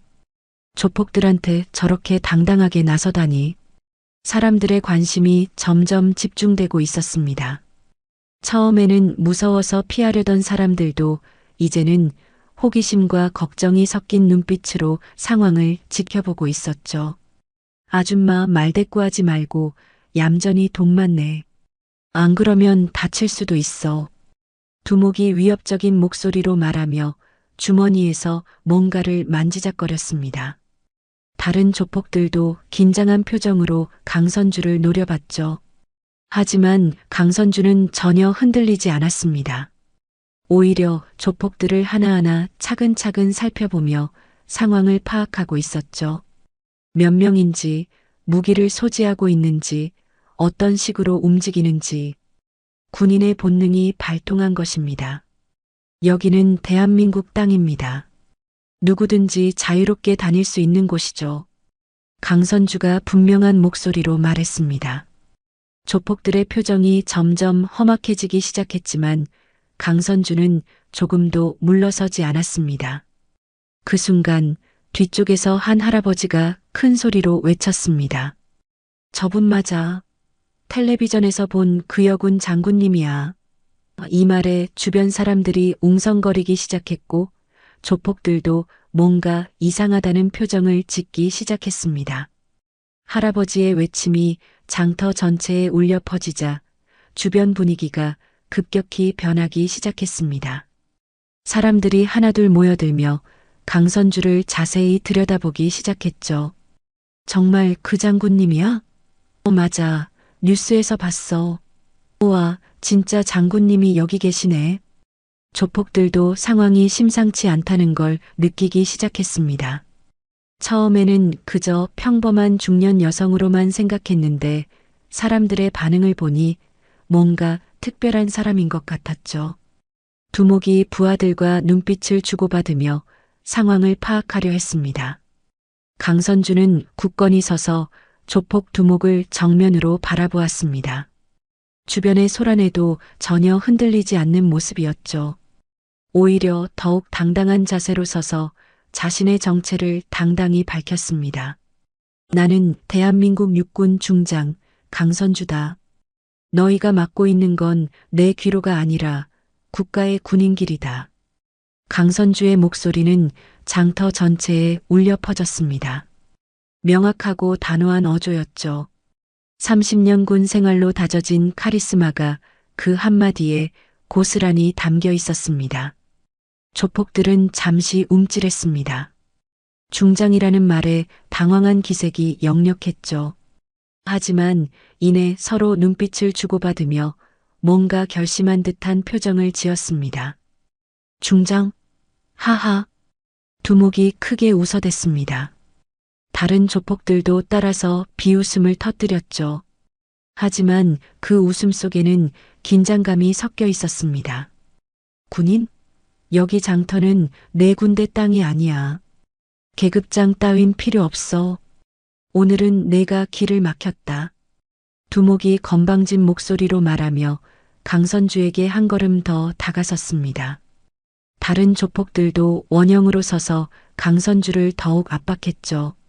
주변 사람들은 숨을 죽이고 상황을 지켜보고 있었습니다. 장군과 조폭의 대치라니 이런 일은 평생 처음 보는 일이었죠. 누군가는 휴대폰을 꺼내 촬영을 시작했고 누군가는 경찰에 신고하려고 전화기를 만지작거렸습니다. 계급장이 필요 없다고 하셨나요? 강선주가 차분하게 물었습니다. 목소리는 낮았지만 그 안에 담긴 위압감은 대단했죠. 조폭들도 모르게 한 걸음씩 뒤로 물러났습니다. 그래, 여기서는 주먹이 계급장이야. 아무리 장군이라고 해도 여자 혼자서 우리를 어떻게 하겠다는 거야? 한 조폭이 도발적으로 말했습니다. 다른 조폭들도 킥킥거리며 웃었죠. 하지만 강선주의 표정을 보고는 웃음이 점점 사라졌습니다. 강선주의 눈빛이 서늘하게 변했습니다. 지금까지는 참고 있었지만 이제 한계에 다다른 것 같았죠. 군인으로서의 자존심과 국가에 대한 모독을 더 이상 참을 수 없었습니다. 주먹이 계급장이라고 하셨습니까? 강선주가 한 걸음 앞으로 나아가며 말했습니다. 조폭들이 순간적으로 긴장했죠.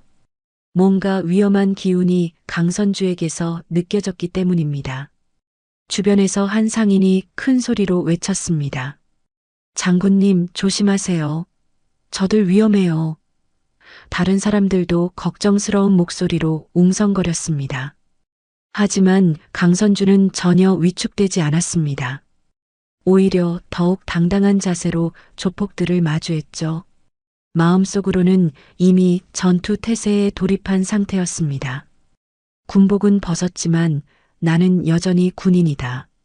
그리고 지금 내 앞을 막은 건 단순한 건달이 아니라 국민을 위협하는 적이다. 강선주의 내면 독백이었습니다.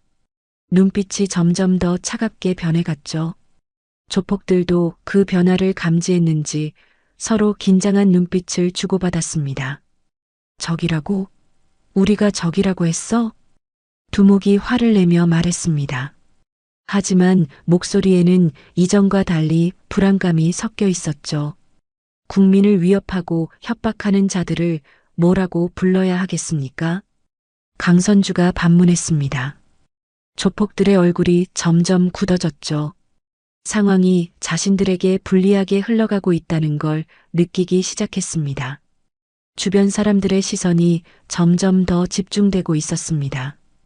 처음에는 무서워서 피하려던 사람들도 이제는 강선주를 응원하는 눈빛으로 바라보고 있었죠. 장군님, 힘내세요. 한 젊은 남자가 큰 소리로 외쳤습니다. 다른 사람들도 하나둘 강선주를 응원하기 시작했죠.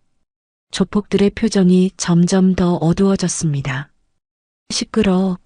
다들 입 닥쳐. 두목이 주변 사람들에게 고함을 쳤습니다. 하지만 사람들은 더 이상 무서워하지 않았죠. 강선주가 함께 있다는 사실이 그들에게 용기를 주고 있었습니다. 강선주는 조폭들을 하나씩 천천히 살펴봤습니다. 누가 가장 위험한지, 어떤 순서로 제압해야 할지 머릿속으로 계산하고 있었죠. 군인으로서의 전투 본능이 깨어나고 있었습니다. 마지막으로 묻겠습니다. 길을 비켜주시겠습니까? 강선주가 조용하지만 단호한 목소리로 말했습니다. 이것이 마지막 경고라는 뜻이었죠. 조폭들도 그 의미를 알아차렸습니다. 두목이 비웃으며 대답했습니다. 비켜주라고? 꿈도 꾸지 마. 여기서 물러나는 건 너야, 아줌마. 그 순간 강선주의 표정이 완전히 변했습니다. 더 이상 참을 수 없다는 듯이 결심을 굳힌 표정이었죠. 조폭들도 뭔가 심상치 않다는 걸 느끼기 시작했습니다. 강선주의 표정 변화를 감지한 조폭들은 더욱 공격적으로 나오기 시작했습니다. 이들에게는 이미 돌이킬 수 없는 선을 넘었다는 자각이 있었죠. 두목이 부하들에게 눈짓을 하자 조폭들이 강선주를 더욱 압박하기 시작했습니다. 쓰리스타라 해도 여자가 뭐 별거냐? 한 조폭이 비아냥거리며 말했습니다. 다른 조폭들도 킥킥거리며 동조했죠. 이들은 일부러 더 큰 소리로 떠들며 강선주의 위엄을 깎아내리려 했습니다. 군복 벗으면 그냥 아줌마지. 우리 앞에서 무슨 장군 타령이야? 또 다른 조폭이 조롱하는 목소리로 말했습니다. 주변 사람들이 분노한 표정으로 바라봤지만 조폭들은 오히려 더욱 거만하게 굴었죠. 강선주는 조용히 서서 이들의 모독을 듣고 있었습니다. 표면적으로는 침착해 보였지만 내면에서는 거대한 분노의 불길이 타오르고 있었죠. 하지만 아직은 참고 있었습니다. 군인으로서의 자제력을 발휘하고 있었던 것입니다. 여자라서 우리가 봐주는 거야. 남자였으면 벌써 병원 갔을걸. 두목이 위협적인 말을 던졌습니다. 주변 사람들이 긴장한 표정으로 상황을 지켜봤죠. 누군가는 이미 경찰에 신고를 했는지 휴대폰을 들고 통화하고 있었습니다. 강선주의 주먹이 서서히 쥐어졌습니다. 30년 군 생활 동안 수없이 견뎌온 모욕과 편견들이 한순간에 떠올랐죠. 여자라서, 군인이라서, 그리고 강하다는 이유로 받아온 모든 시선들이 지금 이 순간에 집약되어 있었습니다. 아, 그리고 말이야. 두목이 음흉한 웃음을 지으며 계속 말했습니다. 장군님이라고 해서 특별 대우 해달라는 거야? 여기서는 돈이 계급장이거든. 얼마 낼 건지나 말해봐. 조폭들이 한 걸음씩 더 가까이 다가왔습니다. 강선주를 완전히 포위한 상태였죠. 하지만 강선주는 전혀 위축되지 않았습니다. 오히려 더욱 곧게 서서 이들을 응시했습니다. 돈으로 사고 파는 게 계급이라고 생각하십니까? 강선주가 차분하지만 날카로운 목소리로 물었습니다. 조폭들의 비웃음이 점점 사라지기 시작했죠. 그럼 뭐가 계급이라는 거야? 별 달고 다니는 게 그렇게 대단해? 한 조폭이 도발적으로 말했습니다. 하지만 목소리에는 이전의 자신감이 사라지고 있었죠. 강선주의 눈빛이 서늘하게 가라앉았습니다. 마음속으로는 이미 결론을 내리고 있었습니다. 군복은 벗었지만 나는 여전히 군인이다. 그리고 지금 내 앞을 막은 건 단순한 건달이 아니라 국민을 위협하는 적이다. 계급은 책임입니다. 강선주가 또렷한 목소리로 말했습니다. 국민을 지키고 약자를 보호하는 책임 말입니다. 조폭들이 서로 눈빛을 주고받았습니다. 뭔가 상황이 자신들이 예상했던 것과 다르게 흘러가고 있다는 걸 느끼고 있었죠. 주변에서 한 할머니가 큰 소리로 외쳤습니다. 맞아. 장군님 말씀이 옳아. 다른 사람들도 하나둘 강선주를 지지하는 목소리를 내기 시작했습니다. 조용히 해, 할멈. 한 조폭이 할머니를 향해 고함을 쳤습니다. 그 순간 강선주의 표정이 완전히 변했죠. 노인을 향한 무례한 언행을 보고 더 이상 참을 수 없었습니다. 지금 어르신에게 뭐라고 했습니까? 강선주의 목소리가 차갑게 깔렸습니다. 조폭들도 순간적으로 위축되었죠. 뭔가 위험한 기운이 강선주에게서 뿜어져 나오고 있었습니다. 뭐, 할머시지. 뭐가 어때서? 두목이 더욱 건방지게 말했습니다. 하지만 목소리에는 긴장감이 섞여 있었죠. 그 순간 강선주가 한 걸음 앞으로 나섰습니다. 조폭들이 순간적으로 뒤로 물러났죠. 강선주에게서 느껴지는 압박감이 상당했기 때문입니다.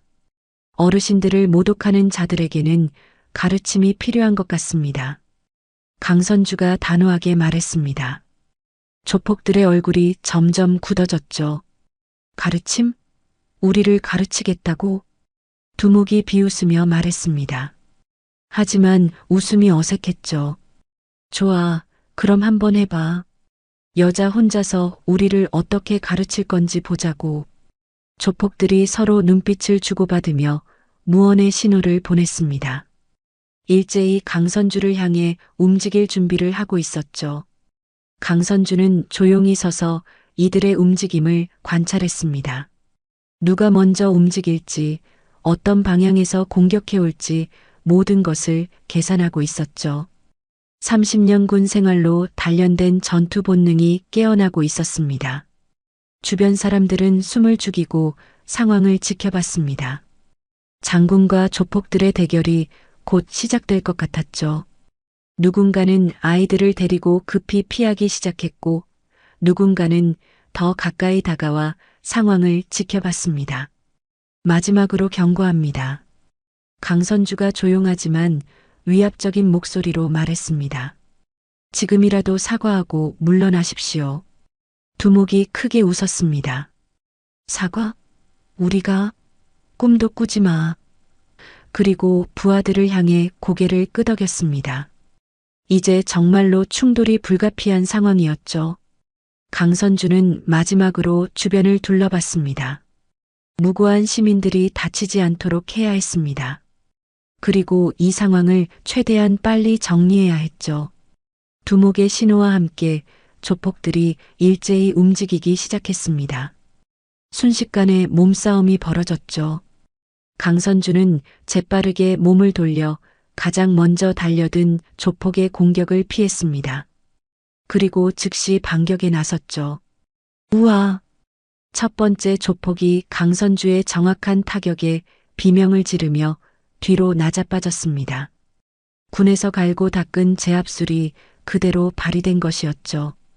주변 사람들이 놀란 소리를 내며 뒤로 물러났습니다. 하지만 곧이어 다른 조폭들이 동시에 달려들었습니다. 강선주는 빠른 판단력으로 두 번째 공격자의 팔을 잡아 꺾으며 무력화시켰죠. 그러나 수적으로는 명백히 불리한 상황이었습니다. 이 계집이 세 번째 조폭이 뒤에서 강선주를 붙잡으려 했지만 강선주는 재빠르게 몸을 낮춰 공격을 피하고 발로 상대방의 다리를 걸어 넘어뜨렸습니다. 30년 군 생활로 단련된 몸놀림은 여전히 뛰어났죠. 주변에서 시민들이 환호성을 질렀습니다. 와, 장군님 대단하세요. 저런 솜씨가. 하지만 강선주는 환호에 신경 쓸 여유가 없었습니다.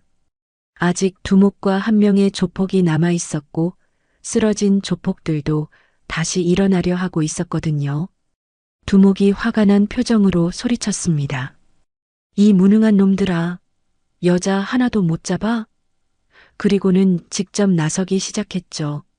두목은 다른 조폭들보다 덩치도 크고 움직임도 노련해 보였습니다. 강선주도 상황이 쉽지 않다는 걸 느꼈습니다. 1대1이라면 자신 있었지만 여러 명을 상대하는 것은 아무래도 체력적으로 부담이 되었죠. 게다가 이들이 무기를 소지하고 있을 가능성도 있었습니다. 할머니들은 뒤로 피하세요. 강선주가 큰 소리로 외쳤습니다. 무고한 시민들이 다칠까봐 걱정되었거든요. 하지만 그 순간에 주의 분산이 틈을 만들었습니다. 두목이 기회를 놓치지 않고 강선주에게 달려들었죠. 강선주는 재빠르게 막아냈지만 동시에 다른 조폭들도 다시 일어나 포위망을 좁혀오고 있었습니다. 이번엔 도망 못 간다. 한 조폭이 소리치며 강선주의 퇴로를 차단했습니다. 이제 강선주는 완전히 포위된 상태였죠. 사방이 적으로 둘러싸인 상황이었습니다. 강선주는 잠시 숨을 고르며 상황을 재정비했습니다. 체력적으로는 아직 여유가 있었지만 수정 열쇠는 분명한 불리함이었죠. 하지만 포기할 생각은 추호도 없었습니다. 그 순간 상황이 더욱 악화되었습니다. 장터 한편에서 한 상인 아주머니가 조폭 한 명에게 끌려가고 있었던 것입니다. 아마도 혼란을 틈타 인질로 잡으려는 의도인 것 같았죠. 장군님, 살려주세요. 상인 아주머니가 절규하며 도움을 요청했습니다. 강선주의 표정이 순간적으로 굳어졌죠. 자신의 안위는 둘째치고 무고한 시민이 위험에 처한 상황이었습니다. 두목이 비열한 웃음을 지으며 말했습니다. 어떻게 할래? 내가 움직이면 이 아줌마가 다친다. 조폭이 상인의 목을 붙잡고 있었습니다. 상인은 무서워서 벌벌 떨고 있었죠. 주변 사람들도 긴장한 표정으로 상황을 지켜봤습니다. 강선주는 잠시 움직임을 멈췄습니다. 군인으로서 시민 보호가 최우선이었거든요. 자신이 불리해지더라도 무고한 사람이 다치게 할 수는 없었습니다. 비겁한 짓은 그만두시오. 강선주가 차분하지만 분노에 찬 목소리로 말했습니다. 하지만 조폭들은 오히려 기세가 올랐죠. 비겁하다고? 이게 바로 현실이야. 내가 아무리 장군이라도 우리 앞에서는 무력해. 두목이 승리감에 젖어 말했습니다. 다른 조폭들도 킥킥거리며 웃었죠. 상황이 자신들에게 유리해졌다고 생각했던 것입니다. 주변 사람들은 답답한 표정으로 상황을 지켜봤습니다. 강선주가 우세하게 싸우고 있었는데 인질 때문에 꼼짝없이 당하게 생긴 상황이었죠. 사람들 앞에서 인질을 잡다니 정말 한심하군요. 강선주가 조롱하는 목소리로 말했습니다. 하지만 마음속으로는 빠르게 대책을 세우고 있었죠. 어떻게 하면 인질을 구하면서 동시에 이들을 제압할 수 있을지 고민하고 있었습니다. 한심하든 말든 상관없어. 중요한 건 내가 지금 우리 손안에 있다는 거야. 조폭이 상인을 더욱 꽉 붙잡으며 말했습니다.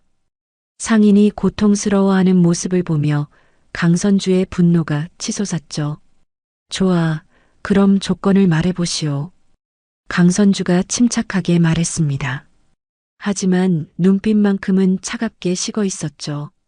마음속으로는 이미 반격의 기회를 노리고 있었습니다. 조건? 간단해. 무릎 꿇고 사과해. 그리고 앞으로 우리 구역에 얼씬도 하지 마. 두목이 거만하게 말했습니다. 다른 조폭들도 승리감에 젖어 웃고 있었죠. 강선주는 잠시 침묵했습니다. 무릎을 꿇는다는 것은 군인으로서 그리고 한 인간으로서 받아들일 수 없는 굴욕이었죠. 하지만 인질의 안전을 생각하면 쉽게 결정할 수 없는 상황이었습니다. 주변 사람들도 숨을 죽이고 강선주의 결정을 기다리고 있었습니다. 과연 장군이 어떤 선택을 할지 모든 이의 시선이 강선주에게 집중되어 있었죠. 강선주는 인질로 잡힌 상인 아주머니를 바라보며 잠시 손을 멈췄습니다. 아주머니의 두려운 눈빛과 떨리는 목소리가 마음을 아프게 했죠. 하지만 동시에 마음속 깊은 곳에서 무언가가 끓어오르고 있었습니다. 무릎을 꿇으라고? 강선주의 마음속에서 여러 생각들이 교차했습니다. 30년 군 생활을 하면서 수없이 마주했던 선택의 순간들이 떠올랐죠. 언제나 개인의 안위보다는 더 큰 가치를 위해 행동해왔던 자신의 삶이 파노라마처럼 스쳐 지나갔습니다. 조폭들은 강선주의 침묵을 굴복으로 받아들였습니다. 두목이 더욱 거만한 표정을 지으며 말했죠. 어때? 생각 좀 바뀌었나? 아무리 장군이라고 해도 결국은 똑같은 인간이야. 주변 사람들은 안타까운 표정으로 상황을 지켜봤습니다. 누군가는 장군님, 그냥 하시라고 하세요라고 중얼거렸고, 누군가는 저런 비겁한 놈들이라며 분노했습니다. 하지만 강선주의 마음속에서는 이미 결론이 나고 있었습니다.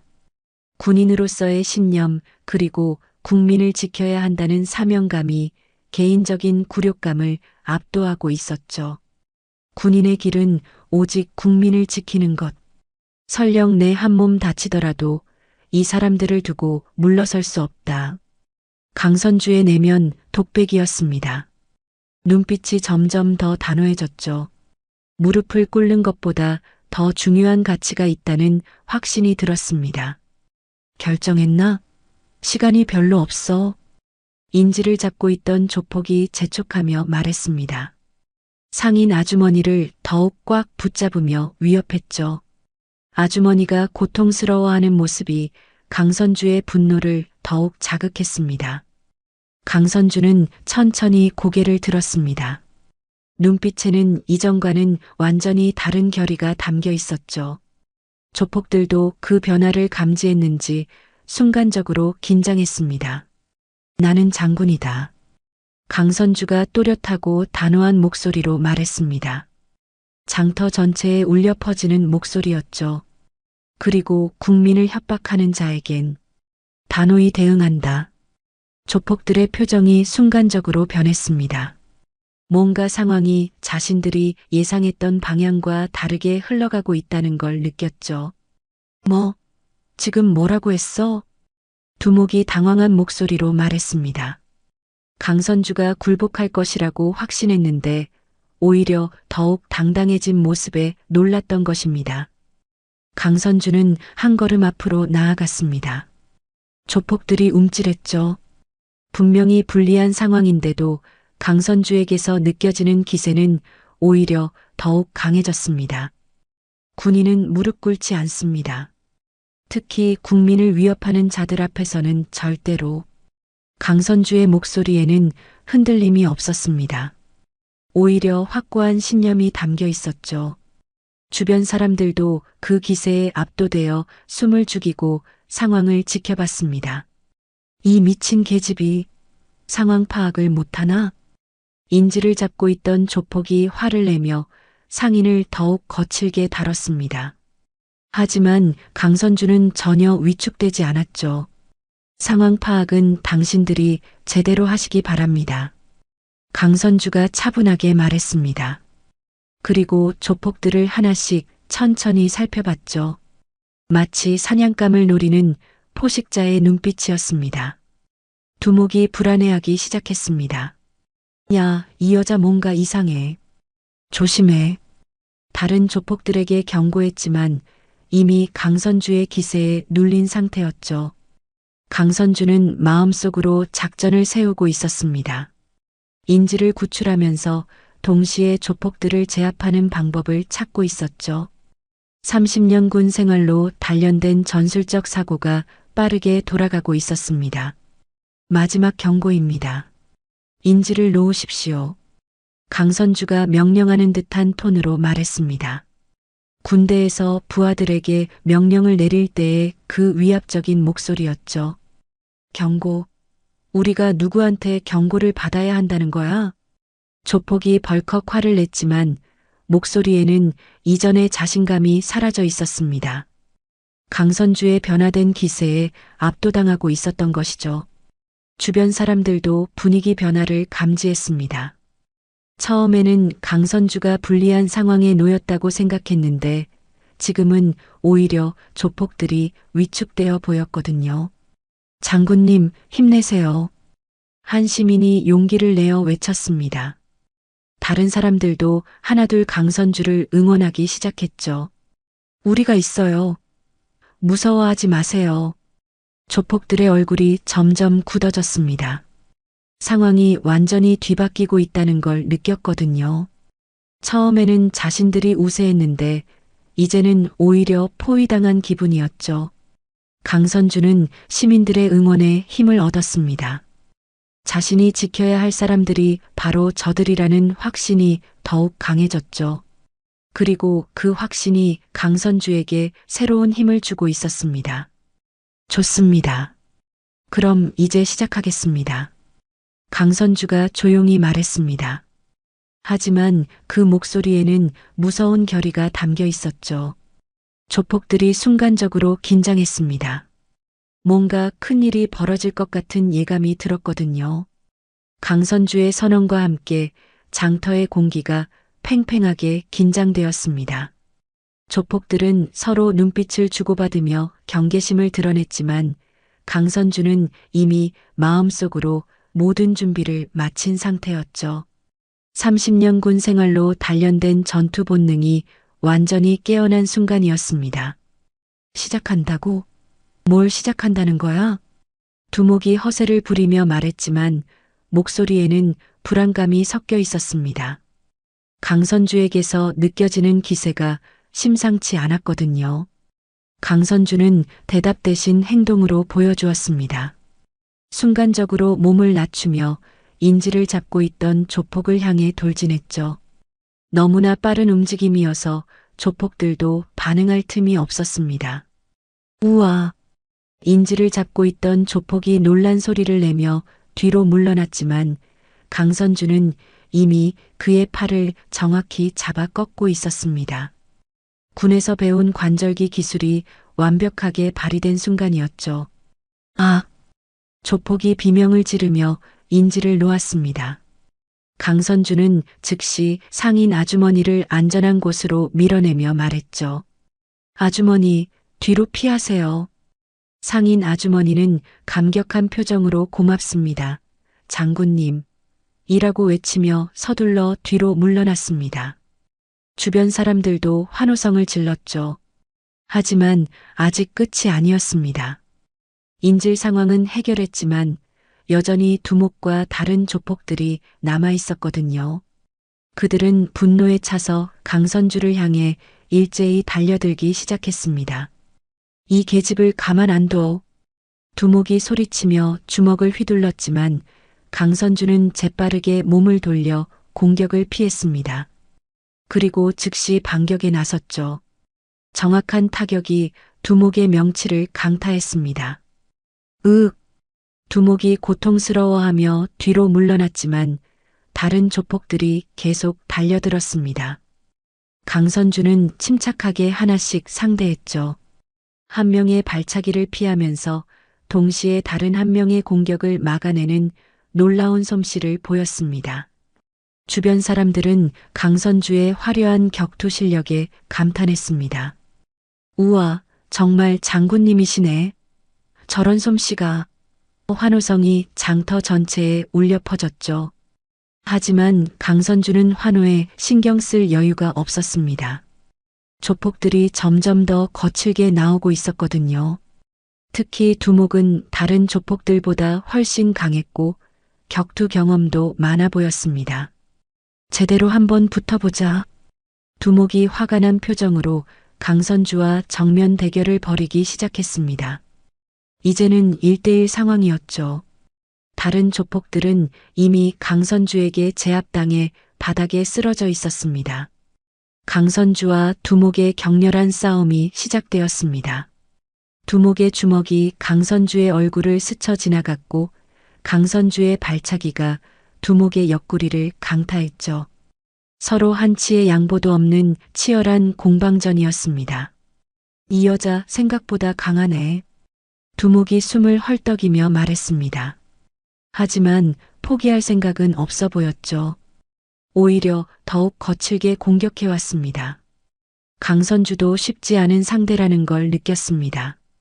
하지만 체력과 기술, 그리고 무엇보다 정신력에서 우위에 있다는 확신이 있었죠. 국민을 지킨다는 신념이 강선주에게 무한한 힘을 주고 있었습니다. 끝내겠습니다. 강선주가 마지막 공격을 위해 자세를 잡았습니다. 두목도 마지막 승부를 위해 전력을 다했죠. 두 사람의 충돌이 절정에 달하는 순간이었습니다. 강선주의 완벽한 콤비네이션 공격이 두목을 강타했습니다. 정확한 타이밍과 강력한 힘이 결합된 완벽한 기술이었죠. 두목은 결국 버티지 못하고 장터 한복판에 무릎을 꿇었습니다. 헉! 헉! 두목이 거친 숨을 몰아쉬며 바닥에 주저앉았습니다. 완전히 기가 꺾인 모습이었죠. 다른 조폭들도 일어날 생각을 하지 못하고 있었습니다. 주변 사람들이 대대적인 환호성을 질렀습니다. 장군님 만세. 대단하세요. 박수 소리가 장터 전체를 뒤덮었죠. 하지만 그 순간 예상치 못한 반전이 일어났습니다. 두목이 고개를 들어 비웃는 표정을 지으며 말했던 것입니다. 이 장터만 우리 구역인 줄 아냐? 두목의 목소리에는 여전히 건방진 기운이 남아 있었습니다. 패배했음에도 불구하고 완전히 굴복하지 않는 모습이었죠. 뒤에는 국회의원님이 계시지. 장군님이라도 이 싸움은 끝나지 않아. 두목의 말에 주변 분위기가 순간적으로 싸해졌습니다. 단순한 조폭 문제가 아니라 정치적 배경이 있다는 뜻이었거든요. 강선주의 표정이 굳어졌습니다. 예상했던 것보다 문제가 훨씬 복잡하다는 걸 깨달았죠. 하지만 그렇다고 해서 물러설 생각은 없었습니다. 그렇다면 더욱 철저히 수사받아야겠군요. 강선주가 단호하게 말했습니다. 배우가 누구든 상관없다는 의지를 보여준 것이죠. 그때 멀리서 사이렌 소리가 들려오기 시작했습니다. 누군가가 신고한 경찰과 헌병대가 도착하고 있었던 것입니다. 드디어 이 긴 대결이 마무리될 시점이 다가오고 있었죠. 사이렌 소리가 점점 가까워지더니 곧 경찰차와 헌병대 차량들이 장터에 도착했습니다. 경찰관들과 헌병들이 재빠르게 차에서 내려 현장을 장악하기 시작했죠. 조폭들은 체포되었고 강선주는 동료 군인들과 마주하게 되었습니다. 중장님, 괜찮으십니까? 헌병대장이 경례를 하며 강선주의 안위를 확인했습니다. 강선주도 단정하게 경례로 답했죠. 비록 민간인 복장이었지만 여전히 군인다운 모습이었습니다. 네, 괜찮습니다. 다만 이들의 배후에 대한 철저한 수사가 필요할 것 같습니다. 강선주가 침착하게 상황을 보고했습니다. 조폭 두목이 언급한 정치적 배경에 대해서도 빠뜨리지 않고 전달했죠. 경찰과 헌병들이 조폭들을 하나씩 연행해가는 동안 장터 사람들은 강선주 주위로 몰려들었습니다. 감사 인사를 전하려는 사람들로 가득했죠. 장군님, 정말 고맙습니다. 처음에 위협받았던 상인이 눈물을 흘리며 인사했습니다. 장군님이 아니었다면 큰일 날 뻔했어요. 다른 상인들도 하나둘 다가와 감사 인사를 전했습니다. 우리가 편히 장사할 수 있는 것도 장군님 같은 분들 덕분이네요. 정말 든든합니다. 강선주는 한 분 한 분께 정중하게 인사를 받았습니다. 이들의 진심 어린 감사가 마음 깊이 와닿았죠. 자신이 지키고자 했던 가치들이 바로 이런 것이었다는 걸 다시 한번 확인하는 순간이었습니다. 아니에요. 제가 해야 할 일을 했을 뿐입니다. 강선주가 겸손하게 대답했습니다. 하지만 마음속으로는 뿌듯함을 감출 수 없었죠. 한 할머니가 강선주의 손을 꼭 잡으며 말씀하셨습니다. 장군님, 우리 같은 평범한 사람들을 지켜주셔서 정말 고마워요. 이 은혜 평생 잊지 않겠어요. 할머니의 주름진 손에서 따뜻함이 전해졌습니다. 강선주는 문득 돌아가신 어머니가 생각났죠. 어머니도 이런 분들과 같은 마음으로 살아오셨을 거라는 생각이 들었습니다. 이후 며칠 동안 이 사건은 전국적으로 큰 파장을 일으켰습니다. 조폭들의 배후에 실제로 정치인이 연루되어 있었다는 사실이 밝혀졌고 대대적인 수사가 진행되었죠. 강선주의 용기 있는 행동이 더 큰 정의를 실현하는 계기가 된 것입니다. 언론들도 이 사건을 대대적으로 보도했습니다. 시민을 지킨 용감한 여군 장군, 평범한 복장 속에 숨겨진 군인 정신 등의 제목으로 강선주의 행동을 찬양했죠. 하지만 정작 강선주 본인은 언론의 관심보다는 일상으로 돌아가는 것을 더 중요하게 생각했습니다. 부대로 복귀한 후에도 평상시와 다름없이 자신의 임무를 수행했죠. 그날 오후 강선주는 부대로 복귀하는 길에 다시 한번 그 장터를 지나게 되었습니다. 이번에는 군용 차량을 타고 지나가는 것이었죠. 장터는 평소와 같이 활기찬 모습이었습니다. 상인들이 물건을 팔고 사람들이 장을 보고 아이들이 뛰어다니는 평범한 일상이 되돌아와 있었죠. 강선주가 차창을 내리자 장터 사람들이 하나둘 알아보기 시작했습니다. 그리고 모두들 고개를 숙여 깊은 인사를 보내왔죠. 장군님, 잊지 않겠습니다. 한 상인이 큰 소리로 외쳤고 다른 사람들도 손을 흔들며 인사했습니다. 아이들까지 경례하는 모습을 보며 강선주는 감동했죠. 강선주는 차창 밖으로 정중하게 인사를 받았습니다. 그리고 마음속으로 생각했죠. 오늘 내가 막은 건 길이 아니라 국민의 두려움이었다. 그 두려움이 다시는 길을 막지 못하도록 나는 싸울 것이다. 차가 장터를 벗어나면서 강선주는 뒤를 돌아보았습니다. 평화로운 일상이 흘러가고 있는 그 모습이 자신이 평생 지켜온 가치이자 앞으로도 지켜나가야 할 소중한 것들이라는 확신이 들었죠.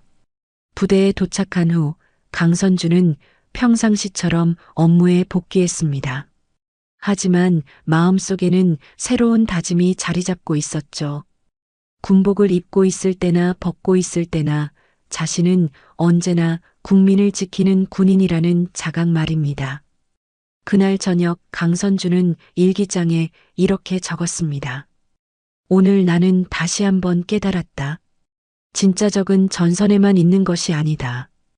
우리 국민의 일상을 위협하는 모든 것들이 바로 적이다. 그리고 군인은 어디에 있든 어떤 모습이든 그 적들과 맞서야 한다. 창밖으로는 고요한 밤이 흘러가고 있었습니다. 하지만 강선주의 마음속에는 더욱 확고한 신념의 불꽃이 타오르고 있었죠. 내일도 그리고 앞으로도 자신이 걸어가야 할 군인의 길에 대한 확신과 함께 말입니다. 장터에서 벌어진 이 하루의 사건은 강선주에게 단순한 우연이 아니었습니다. 그것은 자신의 신념을 다시 한번 확인하고 앞으로 나아갈 방향을 명확히 하는 소중한 계기가 되었죠. 그리고 무엇보다 자신이 지키고자 하는 가치들이 얼마나 소중한 것인지를 다시 한번 깨닫게 해준 의미 있는 경험이었습니다.